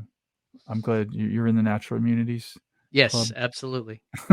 um, Got it once, never get it again. Yeah, I was skeptical from the beginning. I'm pretty Yeah. Oh yeah. skeptical in government. Oh yeah. There's another article I was going to pop up here. Well, and This speaking one, of that, before you go on this topic here, just so you know, if you want to ever do another show on that, let me know because I could talk on that for another 2.5 hours. I can imagine from other stories. Being Yeah, maybe we being in the should. healthcare Yeah, field, that would be we can interesting. have a Well, nice the conversation guy who about wrote that. this, who's the publisher of Liberty Block that I mentioned and wrote the book that I showed, he's Mhm. also in the healthcare Oh, okay. industry, and he would be a good one. He would be a really good one to do a show on that with you. Mhm. Yeah, he's an EMT Oh, okay. who was working in New York City in the beginning of it. He's from New York, Ooh, and he yeah. like escaped to New Hampshire a while ago. You'd So have yeah, to. he was you can imagine being an EMT in New York City, what that's like, Bronx Yeah, and for Brooklyn, sure. so yeah, he's seen stuff, and he is super vocal about the COVID. He wrote a book Mhm. on it. Really? Oh, He wrote wow. a book on the tyranny and how wrong they are, and from a knowledgeable medical person's point of view. Oh, yeah, that'd be great. Yeah. So this one was on Florida, though. He wrote this article, which I put up. This is on the Florida Facebook page for Okay. Flexit. Um, he picked an example, and I was just going to briefly mention this one. We talked about, I brought up, it's sort of funny, I think, the Daylight one, the Florida Sunshine Act one. They wouldn't do that. But there's another one that was way more widely discussed all over the country, was when Florida passed the law Governor DeSantis signed that prohibited teaching racist principles. They were also doing one about indoctrination, where Florida passed the law that you have to wait until fourth grade, I think it is, before you can sexually Yeah. uh, groom children. Right. Yeah, so Florida has a law. I don't know if that stood federal court, but Florida legislature and the governor did pass a law that you have to wait until fourth grade before you begin sexually grooming children. I don't think Whereas it's the other made it states, to you can federal start at courts yet. It passed the state Supreme Court, I'm pretty sure. that one. Yeah, the state, but it hasn't gone to federal. But this is the one about the racist. So they did the same thing in 2022 with racist. House Mhm. Bill 7 it is. That it is racist to teach white people that they're evil and guilty of the sins for some long dead white people who owned slaves centuries ago. Right. That's basically what that bill was. Passed both chambers with large majorities, got signed into law. That's how it's supposed to work. That's what this Mhm. article is. Then on this was last November, a federal judge blocked the law. Um, it's kind of a dystopian Oh, thing. yeah. This is not how this is supposed to work. Um, so yeah, you want to comment on that? That's the argument of this article. And again, I'll put these stuff in the show notes link. But no, federal judge doesn't have that authority. No, none at all. No, and they've never had that authority, but they always want to usurp that authority, and that's just one of those things that has gone on. I mean, since the founding. I mean, judiciary review, all that kind of stuff. It's been, we should have been impeaching justices a long time ago, but we never did, and it's one of those things that it's almost like now it's so far gone, it's almost impossible you know to backtrack it at this point. There's so much precedence that says that the federal government can oversee state issues when they have no jurisdiction whatsoever, and like it should never been made it that far. And I don't know the results of that. If DeSantis did it anyway, I think he did. Well, he And signed it. It was put into effect, and then somebody took it to federal court. right, and so they But I don't shouldn't know have. the current update. Yeah, it would be Yeah, interesting I to have do to an look into update of it to this. see because I haven't really followed it since then. But yeah, it's just one of those things where like the states just need to go, like you said, so what? That's So your what? opinion, but go come down here and enforce it. Good luck, because you Yeah, don't have the manpower to do it, and that's all there is to it. and if you have a decent sheriff, the sheriff stops a federal agent Right. for doing anything about this. Yep. Now, the hook that they have with education, and it's a reason to close the federal Department of Education and shut down that funding stream, Mhm. is that the Department of Education can use coercion, if you want to call it Mhm. force. It's a form of force financially Yep. to prevent a local school district from following the Florida law. by Right. cutting their federal funding to government schools. So it's Mhm. another reason not to have any government schools Right. Exactly. and not to have any. So that was an interesting one. Would you put that in the same category as the Sunshine Law one, that DeSantis would just think this is not a battle worth fighting? Because that's a No, I bigger think one. he would fight that one. That's one I think he would fight because that's one that's been big on Yeah. his priority list, and that's one that is big on his voters' priority lists. And so I think that's one that he would fight on, and I'm I think sure they I'll look probably into are. that. Yeah, Or I'll if have to you look do, into let that. me know. That's the Mhm. disadvantage for people that are watching. This is pre-recorded for Right. schedule reasons. In a live show on something like that, I would ask, and just somebody might in chat. Might be a good Right. chance somebody in chat knows the answer. There you So go. yeah, I think we'll look into that to see where that went. But it's an example of what happens with the federal government tyranny. Mhm. That's another one that you have to look at. Like, no, there's nothing in the Constitution that gives that federal judge jurisdiction over that question. Right. He didn't have his opinion doesn't matter because his court doesn't have jurisdiction. He should not have taken the case. Right. That's the end. So, all right, a couple other things I was just going to pop up. Okay. Yeah, join the Flexit people that are interested in the Florida secession and secession in general. Check out Mhm. the Florida Flexit page that Mike and I are admins of. We're in there chatting. You're getting some good banter in there, and we've been building that page up over the last 6 months. Keep it focused on secession in general and Flexit in particular, Florida leaving. So that's something to check out. Just look up Facebook Flexit. It's called Flexit. There's another page here. It's Flexit. This is a website. It's flexitfl.com. In the news section there's a lot of articles by Rhett Lloyd. Do you know him, Mike? No, I don't. This is if you haven't looked through this, there's a ton of stuff in here. He was super active for a year or two. And Mhm. there's someone else in here that is not identified by name who I Okay. don't know who did it. This just says Rhett, but I happen to know who he is. Okay. Um, and this is a great website. Rhett is maintaining this website, and he was prolific for a year or two. And he stopped in 2018. So this is another place that I've talked to him about getting the keys to or posting Yes. stuff to. Mhm. And the domain when I first started looking into this, the name Flexit is actually taken, flexit.com. Have you ever Right. looked at that? I have. It's an exercise thing. Yes. Actually. It's about flexing. So I always write it capital F, capital L, and then lowercase exit. Mhm. On this website is Flexit FL for that reason. I see. Okay. So, but it's still an easy one to remember, Flexit FL. Mhm. And he uses that abbreviation. So that's another one to check out for people looking for a resource about Florida. There's all sorts of different articles in there, well written about how and why and various aspects of what's going on.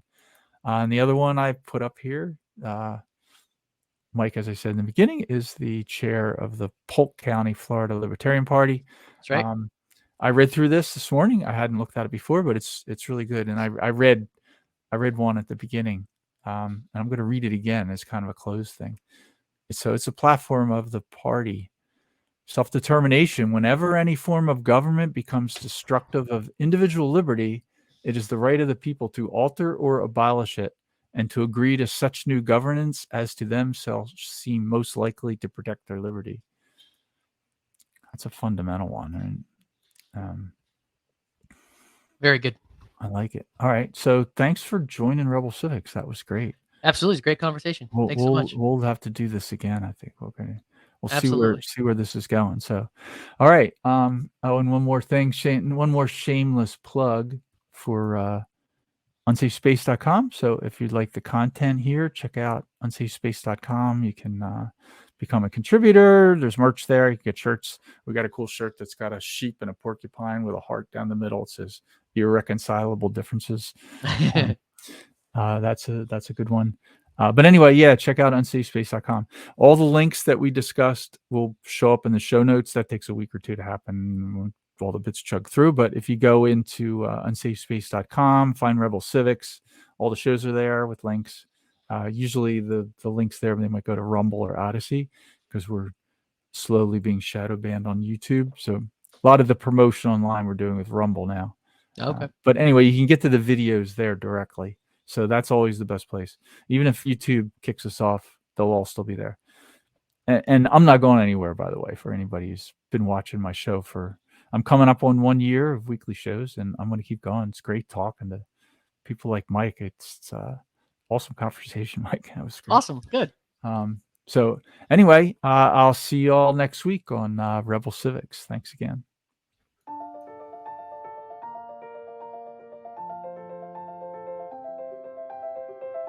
This production was made possible through the generous support of our members. To join our community, visit unsafespace.com. Unsafe Space is an online publication for individualists interested in subverting authoritarianism and ushering in the next Enlightenment. For biting analysis and nourishing composition, or to sign up for our weekly news brief, The Abstract, visit unsafespace.com. Thanks for joining us today.